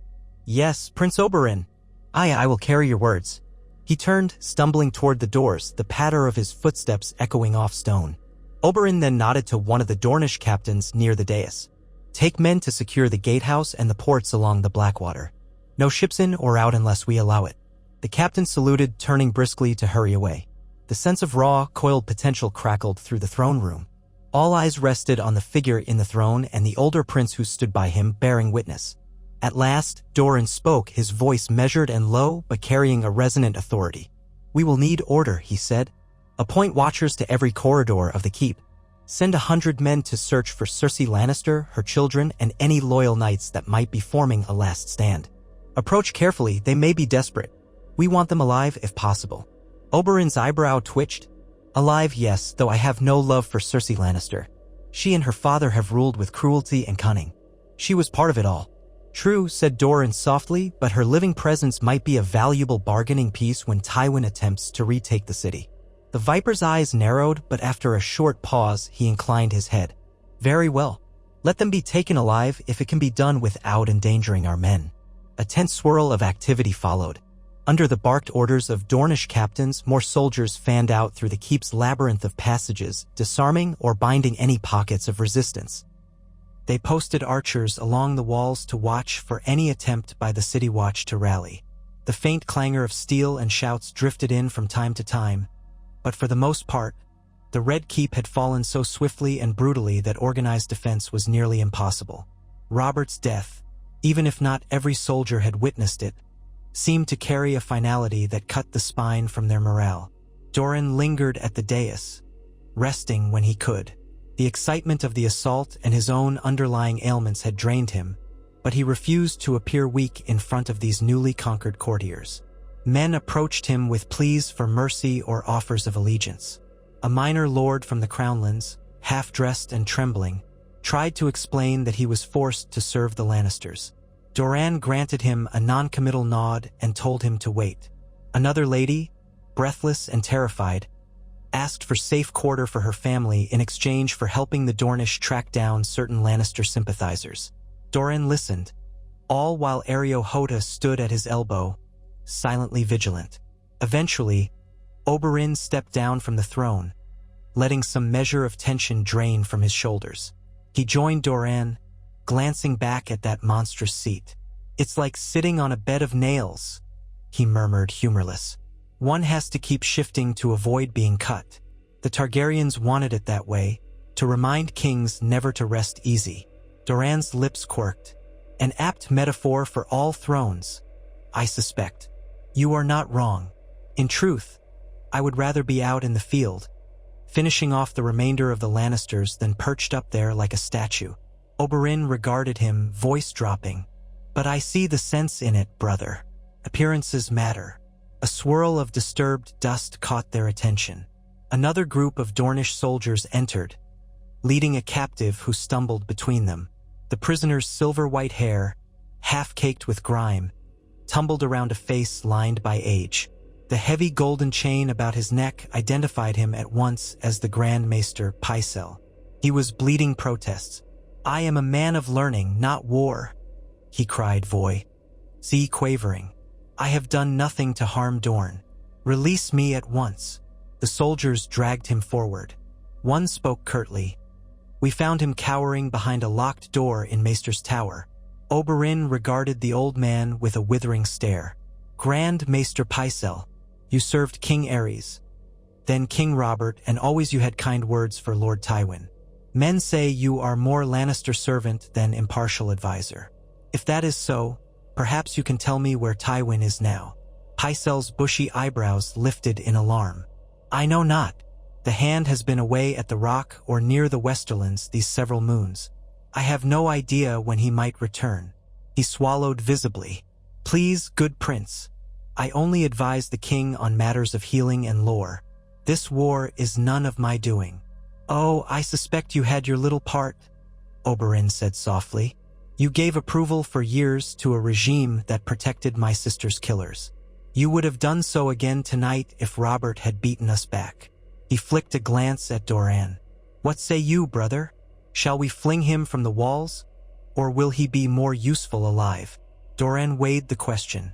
Pycelle was old, near useless in a fight, but he was the official Grand Maester, recognized by the Citadel and the realm, and his presence might still carry some superficial weight when announcing new rulership.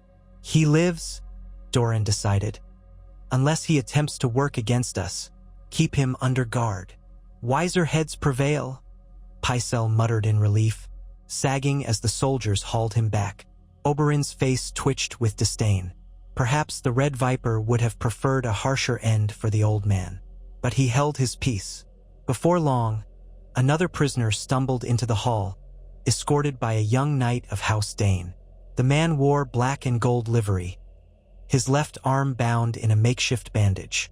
Blood seeped through, his face twisted in defiance. He was introduced as a minor Lannister retainer, found in the keep's undercrofts. He too knew nothing of Tywin's whereabouts. Oberyn let out a quiet sigh of frustration. News of Tywin's approach or Gregor's location remained elusive. Doran suspected the Old Lion was somewhere in the Westerlands, perhaps rallying an army to come to the capital's aid. But he had come too late. The crown had fallen. Tywin's name, once so fearsome, might not be enough to stave off the threat that now held the city. Still, if he did not appear soon, it would be yet another sign of Lannister hubris undone. Amid the swirl of these new captures, more Dornish captains returned, reporting their successes in subduing the keep. One brought tidings of a lethal confrontation near the Queen's ballroom, where a handful of Lannister knights had barricaded themselves. The Dornish overcame them, though 3 were killed and 5 wounded. Another reported that they had found the royal sept empty except for a scattering of frightened septas. More pertinent, the men who advanced toward Maegor's Holdfast, where Queen Cersei was rumored to be, had found the drawbridge well defended. Crossbowmen peered down from the ramparts. The men had chosen not to mount a suicidal charge. Instead, they waited for orders. Oberyn and Doran exchanged glances. The Holdfast was a castle within a castle, ringed by a moat, connected by a single drawbridge. An ideal place for a last stand. The Queen's children were presumably inside. Joffrey, Myrcella, Tommen. Young, hardly old enough to truly threaten the Martells, yet dangerously significant if House Lannister tried to rally the realm by painting them as victims. And the mother, Cersei, cunning, proud, and sure to lash out like a wounded lioness. Doran clenched his cane tighter. On one hand, those children were the next generation of Lannisters, likely fathered by Jaime Lannister, if the rumors were true. On the other, they were innocents or near enough. But innocence was a slippery notion in war. If left free, could they ever be permitted to undermine Martell rule? So many moral complexities. But in a war fueled by vengeance, moral niceties had a way of burning away. Night wore on. Outside the keep, King's Landing seethed with rumors. Yet no large-scale riots erupted. Perhaps the small folk, weary of suffering, were less interested in who ruled them than in whether bread would be distributed. If the Dornish indeed fed them, maintained some semblance of peace, they might accept these new overlords for now. The highborn, hidden behind their mansion gates, might be a different matter. But with Robert dead and the gold cloaks scattered, none had the means to mount a quick rebellion inside the city. Eventually, Oberyn left the throne room to oversee the distribution of men around Maegor's Holdfast. He intended to starve Cersei into surrender if possible. Doran remained, listening to the swirl of pleas from local officials who emerged from corners to beg for instructions. One man insisted the city needed fresh water from the Blackwater rush. Another said the granaries should be opened. A third worried about Tyrell retaliation if they discovered the city had fallen to Martells.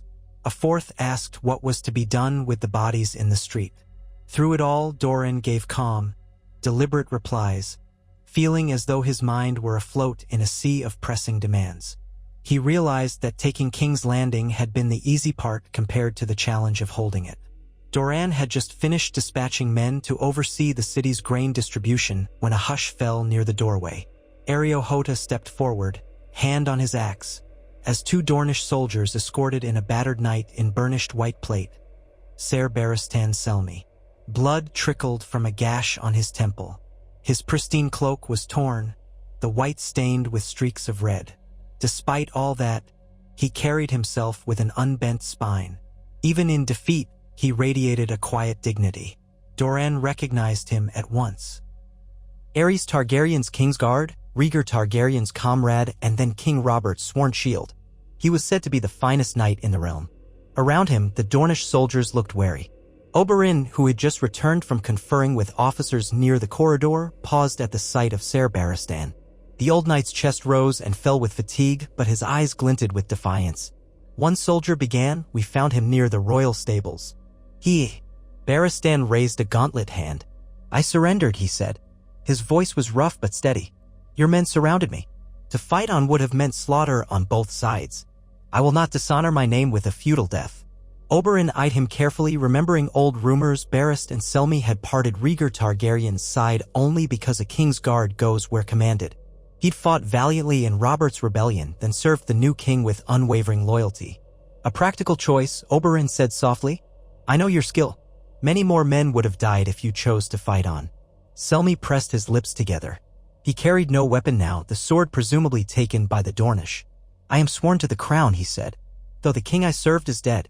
I do not yield my honor, but I yield the field to you, as any further battle serves no good end." Doran studied the knight's lined face, the sorrow in his eyes. Ser Barristan had served Elia's husband once. He must have known her in some capacity, however brief. And he had also served the man who refused to punish her killers.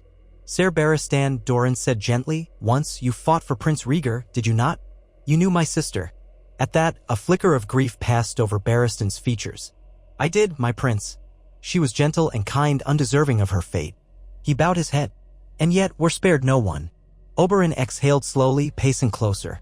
"If you mourned her, why did you serve Robert so faithfully after he let the murderers go free?" Selmy's lips pressed into a thin line. "Because that is the duty of the king's guard, to serve whoever sits upon the throne. I do not choose my king. I swore an oath to protect the realm's ruler. And though I question many things, I do not break vows lightly." It was a discomfiting logic, but Doran knew it well. Men bound by oath often found themselves serving monstrous or indifferent masters. He remembered that Barristan Selmy had tried to speak up in certain small council sessions about mercy and justice, only to be overruled. Perhaps the old knight deserved more leniency than the others. He had at least never condoned Gregor Clegane's atrocities. That was the rumor anyway. After a silent exchange of looks with Oberyn, Doran raised a hand. "We will not kill you, Ser Barristan. Rest assured. But your oath to a dead king no longer applies. House Martell has taken the seat of power in King's Landing. If you wish to keep your honor, you might yet find a place serving the rightful cause of justice for Elia. You served her husband once. Now you can help us rectify the injustice done to her." A faint furrow marred Selmy's brow. "Would that not require me to betray the memory of the king I last served?" Oberyn sneered. "That usurper was no friend to your precious Rhaegar, or to Elia for that matter. He died with hammer in hand like the brute he was. What loyalty do you owe a corpse that condoned the Lannisters' crimes?" Barristan went silent for a long moment. Then he bowed his head again. "Perhaps I owe him nothing now," he said quietly, "and yet I find no joy in his death. The realm stands upon a knife's edge, princes. But if your cause is truly for Elia's sake, I will consider it." Oberyn nodded, not pressing the matter further. "Take him to quarters under guard," he ordered. "See that his wounds are tended. We shall speak again once we have subdued the entire castle." The guards led Barristan away, and in that moment, Doran caught the old knight's weary expression, as though he saw in them the same heartbreak he had once witnessed in the Targaryens. A sense of cycles repeating haunted the corners of Doran's mind. The realm devoured itself again and again, each house seizing for power, old blood feuds fueling new wars. Could this one be different? Or had they unleashed yet another turn of a vicious wheel? By the time the sky lightened with the gray edges of dawn, King's Landing was, in name, fully under Martell control. Dornish banners hung from the gates, and the city watch had, for the most part, submitted. A few holdouts in the lower city might cause trouble, but the real question lay in Maegor's holdfast. Reports trickled in that the queen was indeed there, with her children and a cadre of loyal guards who refused to surrender. From the ramparts, those guards had fired on any Dornish approach, killing 2 men and wounding several others. Oberyn wanted to storm the holdfast, but Doran preferred a calmer approach first. If they could capture the queen and her children alive, the advantage in negotiations with Tywin Lannister would be that much greater. As the sun rose, a red disk peeking over the horizon, casting the rooftops of King's Landing in a copper glow, Doran ventured outside. With Areo Hoda's assistance, he carefully descended to the courtyard again. The dead had been moved into rows along the walls, covered with tattered cloth. Robert's body had been carried into the keep, placed in a side chamber under guard. A few of the braver small folk had gathered at the edges, peering through the gates of the Red Keep, curiosity mingling with terror. Dornish soldiers in pointed helms tried to wave them back. More than once, Doran heard murmurs in the crowd. Is it true the new king is a snake from Dorne? Did they kill the Lion Queen? Where's the Red Viper? The swirl of rumor rose like a buzzing nest of hornets. Doran let his gaze wander to the city below.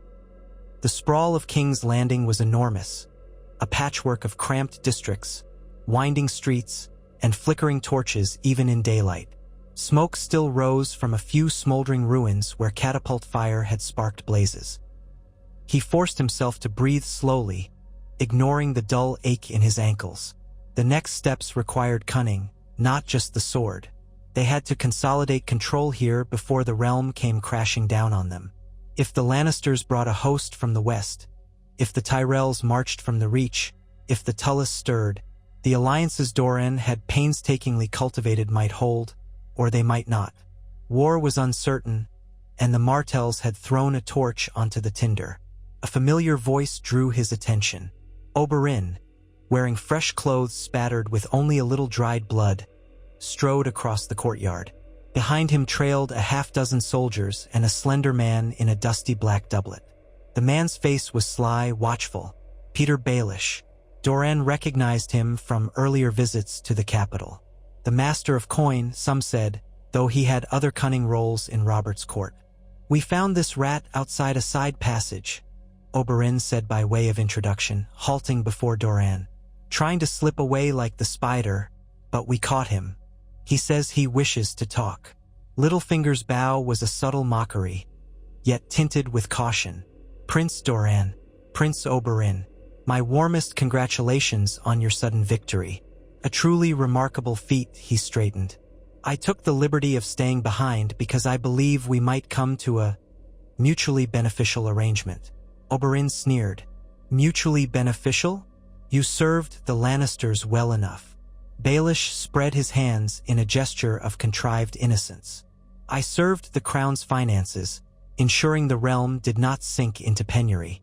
As for the Lannisters, a man must keep his head attached to his shoulders if he hopes to accomplish anything. I had no personal love for them. If anything, I prefer new opportunities, such as those you provide." Doran felt a chill. Men like Baelish saw power as a game, shifting allegiances whenever it suited them. Possibly he could be of use, but trusting him would be akin to trusting a viper. Oberyn was the Red Viper, but at least his poison was open, known. Baelish's was hidden behind a cordial smile. Still, this man presumably had knowledge of the city's finances, secrets, and network of spies. That might be helpful in the coming days. "We might speak," Doran allowed, "but your presence here does not absolve you. Where is Varys?" Peter shrugged. The master of whisperers vanished into his passages as soon as the first catapults hit. Likely he is halfway to Pentos by now, or else hiding in a sewer. The spider is nothing if not resourceful. If you hope to catch him, good luck. As for me, I have neither illusions nor appetites for scuttling about in muck. I would prefer to remain above ground and on the winning side, if you'll have me." Oberyn flicked an incredulous look at Doran. Doran considered Baelish for a moment, the man's calculating eyes glinting in the sunlight. For now, Doran said at last, we keep you under watch. If you try to flee or sabotage us, you will die. Work with us in good faith and we might find reason to let you keep your head. Baelish offered a tight smile. I can scarcely ask for a kinder arrangement under these circumstances. A short pause, and then he added, I can give you valuable information about the city's treasury and the crown's debts, as well as the web of alliances that might soon turn against you. You will need coin to hold King's Landing and good intelligence about your enemies. Oberyn exhaled. We will see. Take him away. Keep him comfortable but locked in a tower room. He paused, though not too comfortable. With a bow, Baelish allowed himself to be led away by the Dornish soldiers, his posture displaying a dancer's balance. No doubt he was already spinning new schemes. Doran quietly mused that if Baelish's cunning could be harnessed, it might indeed provide them an edge. But trusting him fully would be the folly of children. Another messenger approached, this one wearing the Martell sun spear on his breast. Your Graces, he said, breathless.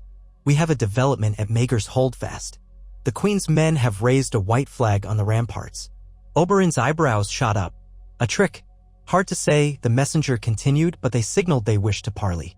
Oberyn and Doran exchanged glances. Then Oberyn grinned, that dangerous light flickering in his eyes. She sees the writing on the wall. Perhaps she's come to her senses. Doran inclined his head. We can hope.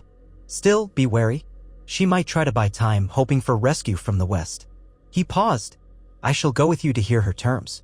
Brother, Oberyn started, a note of concern. That could be risky. If they cut the drawbridge while you are inside. I will not stride blindly into her lair. Let them meet us outside or in some neutral part of the keep. We must show we are united in this. Oberyn studied Doran's face, then nodded. Very well. Let us parley. Word was sent back, and not long after, a small entourage appeared near the moat outside Maegor's Holdfast. Dornish soldiers arrayed themselves in a half-circle, crossbows at the ready. Oberyn and Doran stood at the forefront, flanked by Areo Hoda and Lord Fowler, who wore a battered breastplate. On the other side of the drawbridge, Queen Cersei emerged with a half-dozen Lannister guards, all armed but holding their weapons lowered. The children were not visible at first. Then, as if sensing that a demonstration of their presence might help, Cersei beckoned them forward. A young blonde boy stepped out, Joffrey, rightful heir in the eyes of the realm. Yet that line of succession had just come crashing down with Robert's death. Myrcella and Tommen peered out from behind him, wide-eyed, confusion and terror etched into their features. For a moment, the sight fell silent. Cersei's green eyes were bright with anger. She was no timid lady for all her slender build. Her face was drawn, hair in disarray, lips compressed. She had the bearing of a woman who believed she was cornered by rabid dogs. And so she intended to bare her teeth. Doran recognized the expression. She'd lost her father's cunning defenses for the time being, but that did not make her less dangerous. Oberyn's face hardened. Queen Cersei, you asked for parley. We are here. She glanced at the ring of Dornish soldiers, her children behind her. Joffrey was stiff, chin raised in what he must have thought was regal defiance, though fear lurked in his eyes. Tommen clutched Myrcella's hand. The Lannister guards looked tense, fingering their swords. One false move and all hell might break loose. Cersei's gaze flicked to Oberyn, then lingered on Doran as if sizing him up. I will not let you butcher my children. If you have any shred of humanity, you will recognize they are innocent. Her voice trembled, but it carried force. Oberyn said nothing, letting the silence press in. Doran, more collected, answered, no harm will come to them if you surrender. But you must yield Maegor's Holdfast and all loyal men therein. If you resist further, you doom them and yourself. She lifted her chin, posture rigid. On what terms do we yield? That you and your children remain our wards, Doran replied. You lay down arms and you will be placed under guard. We promise no harm to your children if you do not conspire against us. As for you, your fate will depend on whether Tywin Lannister allows justice for my sister's murder. Cersei's lips curled. And what would that be? My father has nothing to do with that old crime. Oberyn gave a bark of scornful laughter. He orchestrated it. Do not insult us with denial. The heads of Gregor Clegane and all who carried out the sack, that is the price for your children's safety. If Tywin will not pay it, we will see how valuable you our cubs become in the eyes of the realm. Joffrey stepped forward, voice cracking. You can't speak of my grandfather that way. I am the king. Oberyn's eyes flashed with amusement and cruelty. Your father's corpse is not yet cold, boy, and we hold the city. Who do you think truly commands here? If you want to remain breathing, you will hush and listen. That is the only wisdom I offer you." Joffrey's face flushed with indignation, tears close to the surface, but he shut his mouth. Cersei placed a protective hand on Joffrey's shoulder. "I can see your victory has made you savage. Perhaps I miscalculated by asking for a parley. If we hold this keep, we can kill many of your men should you try to storm it." "True," Doran conceded. "We would lose men, but we would still take it in time. You cannot feed your children for long there, not with the city's stores cut off. Eventually, you'd be forced to eat rats or each other." Her face paled, but she maintained that veneer of defiance. "Then my terms are these," she said. "I will yield if you guarantee in writing the lives of my children. They remain wards, yes, but unharmed with no threat of torture. They are princes and princess of House Baratheon." "House Lannister," Oberyn corrected. "We all know the rumors, Cersei." She hissed. "Say what you will. They are Robert's recognized heirs. If you raise a hand against them, you will lose any support from the rest of Westeros. Even your precious House Tyrell would recoil at child murder, as would the Starks and Tullis. Perhaps you think yourself unstoppable now, but the realm is vast. You would not want the fury of all the great houses combined against you. In short, your best path is to keep them alive and well-treated." Her words had a certain twisted logic. Indeed, slaughtering the royal children would paint the Martells as monstrous. That would destroy any chance of alliances with other houses. The realm would never forgive it. Perhaps some men would rally to them out of fear or opportunism, but they would face a future drenched in blood and retribution. Doran had no desire to slaughter children anyway. They had done nothing to Elia, but letting them roam freely carried its own dangers. So he nodded slowly. "We do not wish them harm. We will see them safe so long as you do not conspire with Tywin or any other force to break your captivity. Is that acceptable?" She swallowed.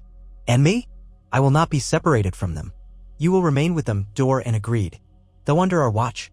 No secret letters, no attempts at escape." A pause, as if she weighed whether she could truly trust them.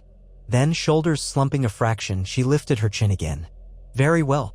Give me parchment and your seal. Put it in writing, and I will order my men to stand down." Oberyn glanced at Doran. "Shall we?" Doran nodded. "Bring the parchment," he told Lord Fowler, who promptly signaled a scribe forward.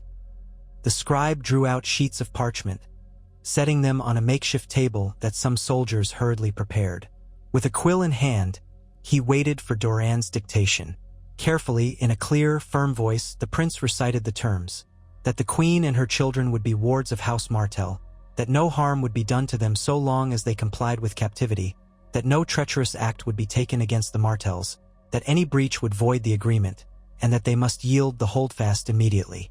As the scribe wrote, Oberyn kept his eyes fixed on Cersei's face. There was an almost grim satisfaction in his expression. The daughter of Tywin Lannister, forced to parley and sign away her freedom at spearpoint. It was not the final vengeance, but it was something. Meanwhile, Joffrey kept looking as though he might speak, but the severity of the moment silenced him. Myrcella and Tommen clung to each other, tears welling in the younger boy's eyes. They were children thrust into a savage game. When the scribe finished, Doran applied his personal seal to the bottom with hot wax. Oberyn likewise pressed his ring. Then the parchment was handed to Cersei. She read it quickly, her face stony. After a moment, she beckoned a Lannister guard to come forward and examine it. The guard nodded, as though confirming it was legitimate. With a trembling hand, Cersei put her own signature and seal. The children looked on with confused dread. And that was it. The holdfast was yielded, the final seat of Lannister power in King's Landing about to open its gates to House Martell. The subsequent handover was tense but bloodless. Dornish soldiers were permitted to cross the drawbridge in small numbers first, verifying the corridors were clear. Cersei's men retreated to the courtyard inside, stacking their weapons in an orderly surrender. Many wore expressions that hovered between rage and shame, yet none attempted violence in that moment. The queen herself stood stiffly, eyes flicking across the faces of her captors as if memorizing them for a future reckoning. Her children gathered close. Joffrey looked ready to lash out but offered no direct challenge. The younger ones could only stare in silent confusion. They'd always been taught that Lannisters were never truly beaten, that the might of their house was unassailable. Here they saw it undone, and by a corner of the realm once dismissed as lesser. In the hours that followed, The queen and her children were escorted to a set of spacious chambers in the Red Keep, thoroughly guarded by Dornish men. The windows were barred, and the door was locked from outside. Luxurious imprisonment, but imprisonment nonetheless. Cersei hissed threats as they locked her in, vowing Tywin would burn the city around their ears. Oberyn only laughed, reminding her that King's Landing already knew the taste of flame. Doran, for his part, maintained a calm, telling the guards to treat the captives with courtesy, to send them good meals, but to keep them under constant watch. No one went in or out without his approval. With that done, the last significant pocket of royal resistance in the city collapsed. A hush settled over King's Landing in the day that followed as the city's denizens absorbed their new reality. The Dornish had come in a wave, unseated King Robert, seized the Red Keep, and now held the Queen and her children hostage. Rumors flew like startled pigeons. Some whispered that the new rulers would butcher all Lannisters or that they would burn the Great September. Others claimed they had come to avenge Rhaegar Targaryen and might restore a Targaryen from across the sea. Still others insisted that the Martells only cared about bringing Tywin Lannister to justice. Confusion reigned, but Doran set about bringing order, sending out decrees on feeding the small folk, opening the storehouses that Robert had only half filled, and organizing patrols to quell looting. Slowly, a fragile sense of calm emerged. Oberyn, restless and full of violent purpose, soon turned his attention to broader strategy. "We hold the city, brother," he said one evening in a side chamber off the throne room. "Now we must decide how to keep it. Tywin or the Tyrells might already be marching. Stannis or Renly Baratheon might claim the throne. The North has its own might, though they might not move quickly. And the Iron Islands always lurk like a vulture for any sign of weakness. What do we do?" Doran tapped his cane against the floor, gazing at a map spread across a broad table. Each major region of Westeros was marked in detail. Dornish placeholders indicated where their allies might be. "We must secure alliances swiftly. Some of the Stormland lords along our route have already bent the knee out of fear or gold. We should see if we can persuade the Reach lords to stand aside. The Tyrells despised Robert's rebellion for dethroning the Targaryens to whom they were loyal once, but they found a workable arrangement in the end. Now, perhaps they'll see advantage in aligning with us, especially if we can promise them certain trade privileges with Dorne and reassure them we only want Tywin's downfall, not a conquest of all Westeros." Oberyn drummed his fingers on the table. "Mace Tyrell is a proud fool, but maybe we can wave enough enticements under his nose. Or dangle the notion of a marriage alliance. He has a daughter, Marjorie. Though I doubt you want to tie Quentyn or Trystane to a Tyrell, do you?" "Unclear," said Doran, half smiling. "It might be worth it. We need time before the realm unites against us. If we can keep the Reach neutral or friendly, that leaves the Lannisters more isolated. The Tullys may remain aloof if they see no threat to the Riverlands. The North is far away. That leaves the Iron Islands, who might raid the West while Tywin is occupied. And the Baratheon brothers in Dragonstone and Storm's End, Stannis or Renly, could muster ships. But will they dare face an entrenched city, especially now that we hold the Queen's children?" Oberyn nodded slowly. "Yes, the children are our best shield. If the Baratheons or others want to save them, they have to negotiate with us. Meanwhile, we keep demanding Gregor Clegane's head and Tywin's presence to atone for Elia." Doran leaned over the map, the lines of his face heavy with the burden of it all. "Yes, that is the short of it. We must also send riders to the Westerlands border, see if Tywin's armies approach. The city is battered. A direct siege might still be our downfall if the realm unites. But we also have a strong garrison now, and the gold from the royal treasury, assuming Baelish's statements about the crown's finances are somewhat truthful." "Ah," Oberyn said with a humorless chuckle. "The crown is drowned in debt, if half the rumors are to be believed. Robert spent lavishly on feasts, tournaments, and hunts. The Lannisters lent the throne gold, so if we have the city, we have that debt transferred to us. But you think Tywin will calmly pay himself back? A vexing puzzle, indeed." Doran stood straight, wincing a bit at a twinge in his leg. "A puzzle, indeed. But for now, we have the vantage. The city is ours, and the Queen's children are wards. If Tywin tries to starve us out, we can put them on the battlements, as the Lannisters once threatened to do with Targaryen babes. Let him see how it feels." Oberyn's eyes glittered. "Poetic justice. Still, I'd rather put a spear through Tywin's heart than rely on hostages." But if it works, it works. They drafted messages late into the night, calling upon various lords to acknowledge the new order, or at least remain neutral. Raven after raven was sent from the rookery, each carrying sealed scrolls stamped with the Martell sun and spear. Doran penned them carefully, tempering Oberyn's fiery rhetoric into something more likely to draw cooperation. He appealed to old grudges against the Lannisters, reminding the Stormlands that House Baratheon's founding father overcame adversity by forging alliances. Why not do the same now? He wrote to certain bannermen of the Reach, hinting at lucrative trade across the Dornish Sea in exchange for neutrality. He even composed a letter to the Eyrie, to Lisa Arryn, couched in mild flattery and vague references to the Vale's well-known grievances. If the realm were to be cast into chaos, House Martell would prefer to shape that chaos in a way that served their goals. When the last letter was sealed, Oberyn gave a weary laugh, leaning back in his chair. We are become spymasters, scribes, coin counters. War is not just swords on the field, is it? Doran nodded. No, brother. War is also the forging and unmaking of alliances. But do not fear, soon enough swords will speak again. His gaze drifted to the window where a pale moon glimmered over the battered spires of King's Landing. Somewhere out there in the darkness, Tywin Lannister was likely mustering forces or plotting. They had the advantage of surprise once, but Tywin was no fool. He would respond with cold, calculated ferocity. And if the rest of the realm decided House Martell was an upstart threat, they might unite to crush them. Let us just hope, Doran said softly, that we can outmaneuver them before it comes to that. In the days that followed, King's Landing bore a strange hush.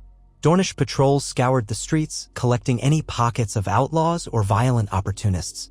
Food distribution began at designated squares, pacifying the hungry masses. The new rulers posted proclamations at street corners, offering amnesty for any who laid down arms, forbidding crimes against the small folk, and promising swift justice to looters. Oberyn personally executed 2 soldiers found raping a merchant's daughter to underline the seriousness of the decree. Word spread that while the Martells were fierce, they did not sanction random cruelty. Some of the city's people actually found relief in the discipline the Dornish enforced, for Robert's final years had grown chaotic with corruption. Of course, not everyone was pleased. The city's once proud knights of the King's Guard, or those who remained, walked in shame or captivity. Loyal Baratheon men seethed. But they had no power. Even the gold cloaks, who had once swaggered about as keepers of order, now answered to Dornish commanders. Cersei and her children remained guarded in those high chambers. The queen occasionally demanded audiences, but Doran refused to indulge her daily tirades.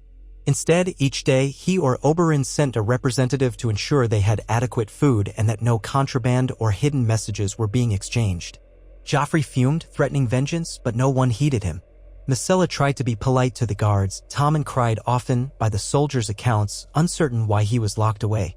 From time to time, Doran would stand outside their door, listening to the muffled voices within. He heard Cersei comforting her children one moment, then launching into rants about how Tywin would one day destroy the Martells, the next.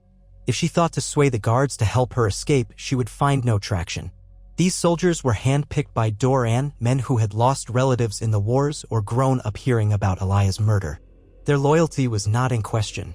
While the city adjusted to its new overlords, scouts set out along the roads to the west, the Rose Road and the Gold Road, to watch for any sign of an approaching army. They returned with little immediate news. No great Lannister host was yet on the march. Some wagons bearing the sigil of House Lannister had been spotted heading north, possibly ferrying supplies, but nothing resembling a grand muster. Perhaps Tywin was biding his time, or perhaps news had not reached him quickly enough. Or maybe he assumed the city could hold out until he arrived. He would be in for a shock. In that lull, Oberyn's impatience flared. He wanted to ride forth with a cavalry detachment to hunt Gregor Clegane, rumored to be somewhere in Harrenhal or roving the Riverlands, but Doran dissuaded him. We need your presence here, Doran insisted. The realm knows you as the warrior who slew King Robert. If you vanish now, the city might think we are divided or that we fear a second rebellion. Better to strengthen our hold than send others after the mountain. Oberyn bristled but acquiesced, albeit with poor grace. Each day, the Red Viper paced the corridors, searching for some outlet. He dueled with practiced swords in the courtyard, tested new poisons on captured rats, and occasionally oversaw public audiences to remind the city that the Martells ruled. The smallfolk began calling him the Spear King behind his back, though he never took that title officially. It circulated in tavern whispers. Doran heard it and said nothing. The symbolism was powerful if not strictly accurate. Meanwhile, from the ports along the Blackwater Rush, ships carrying trade from the narrow sea approached cautiously. Dornish war galleys patrolled the waters, ensuring no blockade runners sneaked out with Lannister sympathizers. Some cargo captains complained about the new inspections, but most complied, deciding that as long as they could still do business, they did not care who called himself king. Gold flows where it will. All seemed strangely calm, though tension crackled beneath. The city's throngs had witnessed 2 major sackings in living memory, one by Lannisters, now one by Martells. They waited, collectively holding their breath for the next wave of bloodshed. Every day, rumors of Tywin's approach resurged, only to fade. The weeks stretched out like a drawn bowstring, humming with potential violence. At last, a messenger arrived at the city gates under a flag of neutrality, bearing a letter with the lion seal of House Lannister. He was ushered to the Red Keep, where Doran and Oberyn received him in the throne room. The messenger, dusty from travel, bowed stiffly and presented the scroll. It bore Tywin's distinctive signature. Doran unrolled it carefully, scanning the lines in silence while Oberyn paced. When he finished, Doran read it aloud. To Prince Doran Martell and Oberyn Martell, who have unlawfully seized King's Landing and hold my daughter and her children hostage. It has come to my attention that you demand the heads of Ser Gregor Clegane and other good knights for alleged crimes in the last war. You furthermore threaten the lives of my family, believing it will force me to yield. Hear me plainly.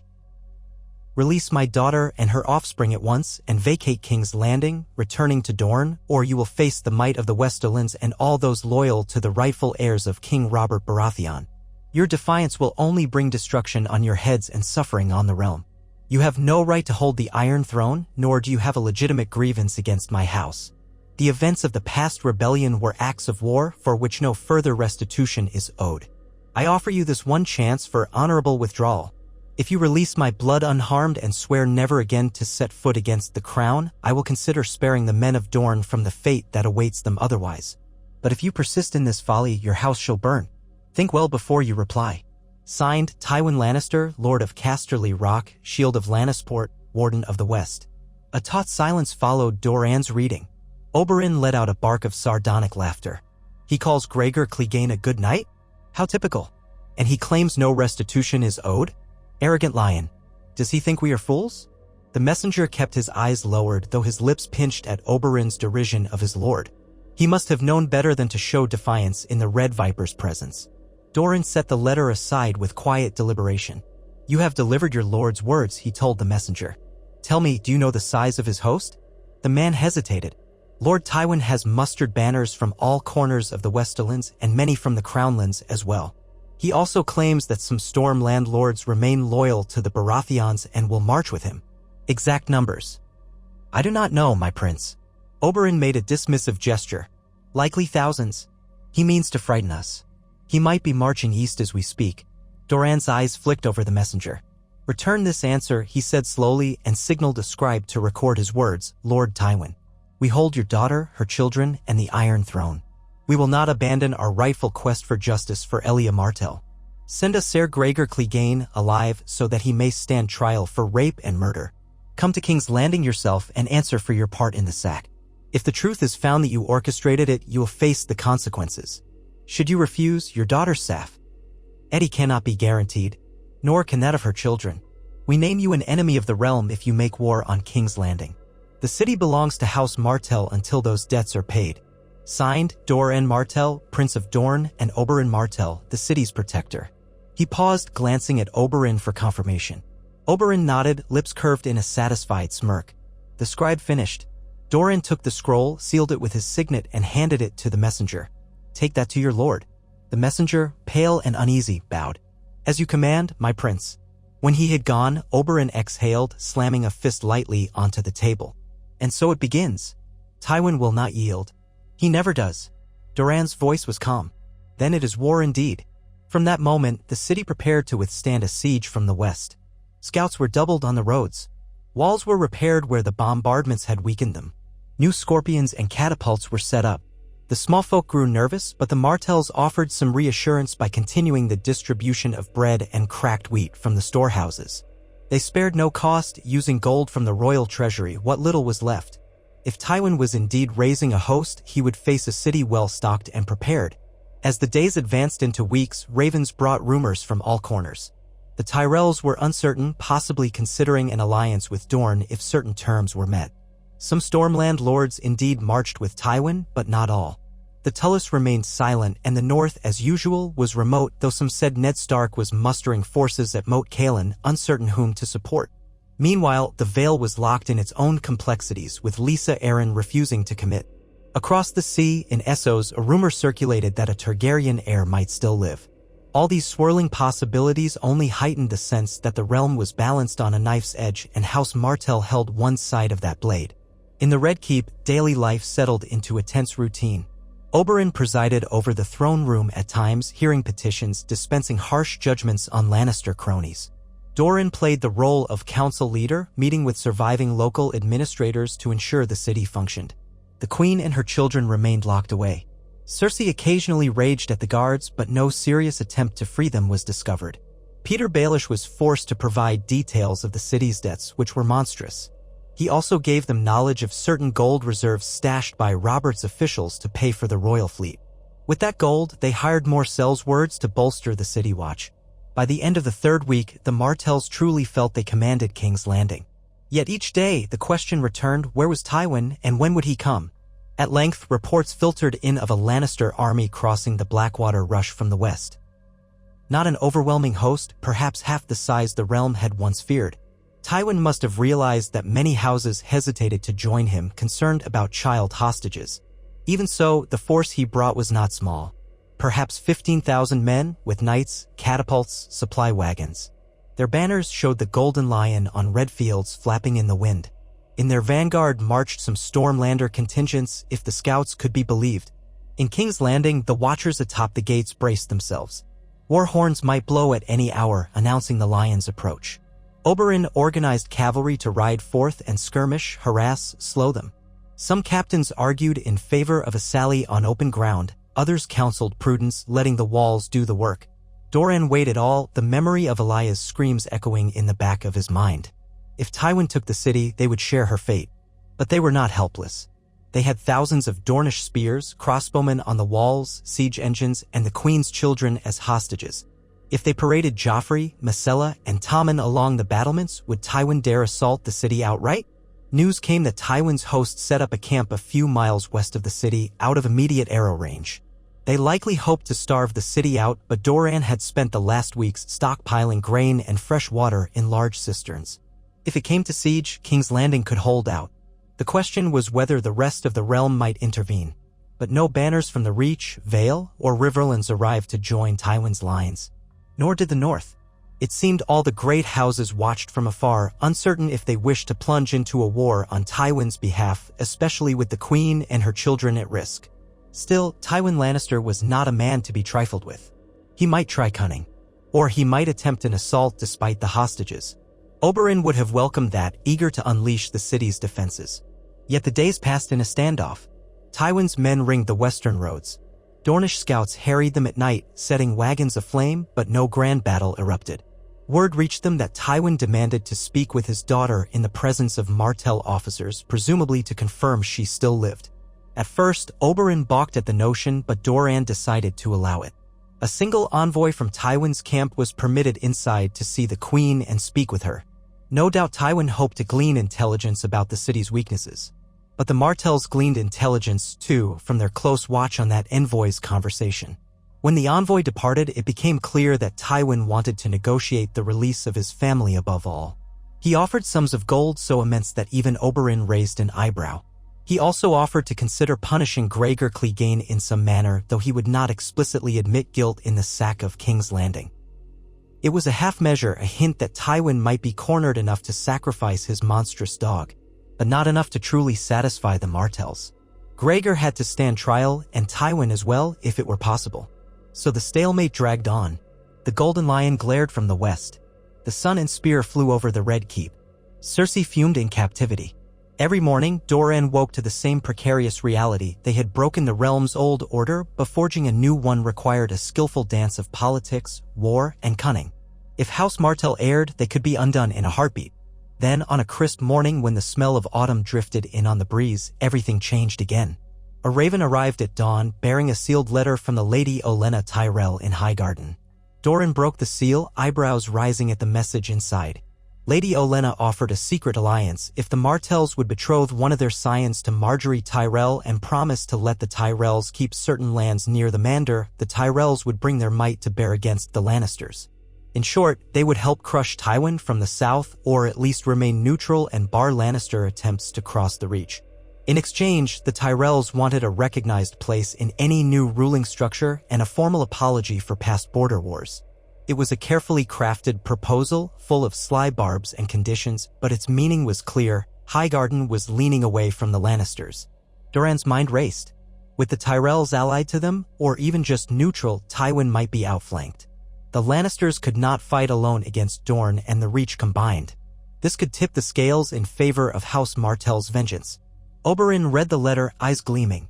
"The old Queen of Thorns," he said with a laugh. "She wants to shape the next regime from behind the scenes, no doubt. She sees an opportunity to slip her granddaughter onto a throne. Which throne remains to be seen." Doran took a measured breath. "If we accept, we bolster our position immeasurably. But it means tying ourselves to the Tyrells, no small matter given our history.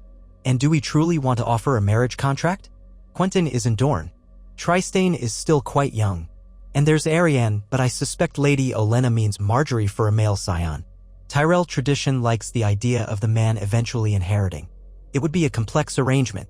Oberyn shrugged. "We can find a suitable match. Or if Lady Olenna is flexible, perhaps Arianne can be offered to Willis or Garland Tyrell. So many intricacies, but the advantage is huge." They debated the matter with Lords Fowler, Dane, and Ironwood, each aware of the underlying tension between Dorne and the Reach. Yet the consensus was that an alliance was preferable to facing the Lannisters alone. Tywin's position outside the city was a reminder that a protracted stalemate could turn lethal. And so Doran penned a reply, carefully couched in polite acceptance, stating that House Martell was open to a marriage alliance and reaffirming that their sole condition was the subjugation or punishment of all those responsible for Elia's murder, meaning Tywin Lannister and Gregor Clegane. He sealed it and dispatched the Raven. Days passed while the lines remained drawn. Tywin's men hovered just out of arrow range, skirmishing occasionally with Dornish outriders. Then a new rumor spread like wildfire. Mace Tyrell was gathering bannermen in the Reach, presumably at Olenna's urging. The Lannisters, hearing of this, might have to recall some forces west to defend their own lands. Tywin's grip on King's Landing would weaken, leaving him with a choice: storm the city at a disadvantage or retreat and face the Tyrell host. Neither choice was appealing. Soon enough, scouting reports confirmed that indeed, Tywin's men seemed to be moving about in confusion, some detachments heading away from the city as if they expected an attack from the south. Tense weeks turned into a precarious waiting game. Inside King's Landing, the small folk saw fewer pitched battles. They started to hope that the city might be spared a second siege in so short a span. Some normalcy returned, markets reopened, trade vessels came and went, people complained about new taxes, life moved on. The number of Dornish troops in the streets remained large enough to quell unrest. A sense of change hung in the air, that perhaps the once-scorned desert principality of Dorne had become the seat of power in all Westeros. Some hailed it as a new age. Others cursed it as a travesty. But for now it was fact. At last, near the second moon of the standoff, a series of horns and shouts erupted along the city walls one morning. Men scrambled to vantage points. Tywin's army was pulling back from their siege lines. Dust rose as Lannister bannermen marched away in orderly formation. Some parted westward along the Gold Road, others south, presumably to block the Tyrell approach. The watchers in King's Landing erupted in cheers or confusion. Oberyn strode to the ramparts, scanning the horizon. Doran, after a few minutes, joined him. They watched the glint of armor and banners receding. This was no simple feint or reposition. Tywin was retreating. Perhaps they realized they could not hold a siege with the Tyrell threat behind them. Oberyn let out a satisfied hiss. He yields the field for now. I almost wish he'd tried to breach our walls so we could show him a taste of real Dornish resolve. Doran's face betrayed relief as well, though tempered by caution. He is not done. He's only shifting the war elsewhere. But for now, the city stands free. A hush descended, broken by the faint distant horns from Tywin's departing vanguard. Oberyn turned to Doran, a smile ghosting across his lips. We have done what none thought possible, seized the capital, forced Tywin to back away. And we still hold his daughter and grandchildren. This is more than we could have hoped for. Yes, Doran agreed, thinking of Elia, thinking of all that had come to pass. We have come far. Yet the final victory eludes us. Tywin still lives. Gregor Clegane still breathes. We must hunt them down. Our vow to Elia is not fulfilled until that is done. We will, Oberyn swore, a steel edge in his voice. One day soon I will see the mountain kneel in chains, or I will fling his severed head at Tywin's feet. A hush lingered on the ramparts. Below them, King's Landing spread out in the morning sunlight. The Red Keep, battered but unbowed, flew the Sunanspear banner. The monarchy that had once dismissed Dorne now found itself overthrown from the south. And yet this new order was fragile. The realm was fracturing. A peace in the west, a peace in the Reach, the north uncertain. War threatened to engulf them all. But for the moment, House Martell held the advantage, a vantage purchased with cunning, blood, and unwavering resolve. In his mind, Doran heard his sister's voice once more, remembering her laughter in these same halls so many years before. She had deserved better. She had deserved love, safety, a chance to see her children grow. Elia's memory had kindled this entire crusade. Now they stood upon the cusp of reshaping the Seven Kingdoms, weaving new alliances, forging new lines of power. If the future brought more war, Doran would endure it. The taste of triumph was too near, and Elia's vengeance too precious to abandon. He turned from the ramparts, leaning on his cane, Oberyn falling into step beside him. Soldiers saluted as they passed, expressions filled with mingled reverence and fear. The two princes of Dorne, who had toppled a king and humbled Tywin Lannister, continued into the Red Keep's halls, prepared for the next phase of this great confrontation. The dawn's light spilled in through the high windows, catching dust motes in golden beams. A new day had begun for King's Landing, for the entire realm, and whether it would lead to lasting justice or deeper chaos remained to be written. But for now, the son of Dorne shone triumphant, a symbol of the desert's unbreakable will, blazing high over the seat of Westerosi power. And in that unforgiving light, the entire kingdom saw that House Martell would no longer suffer its wounds in silence. They had seized their vengeance at last, and the realm would never be the same.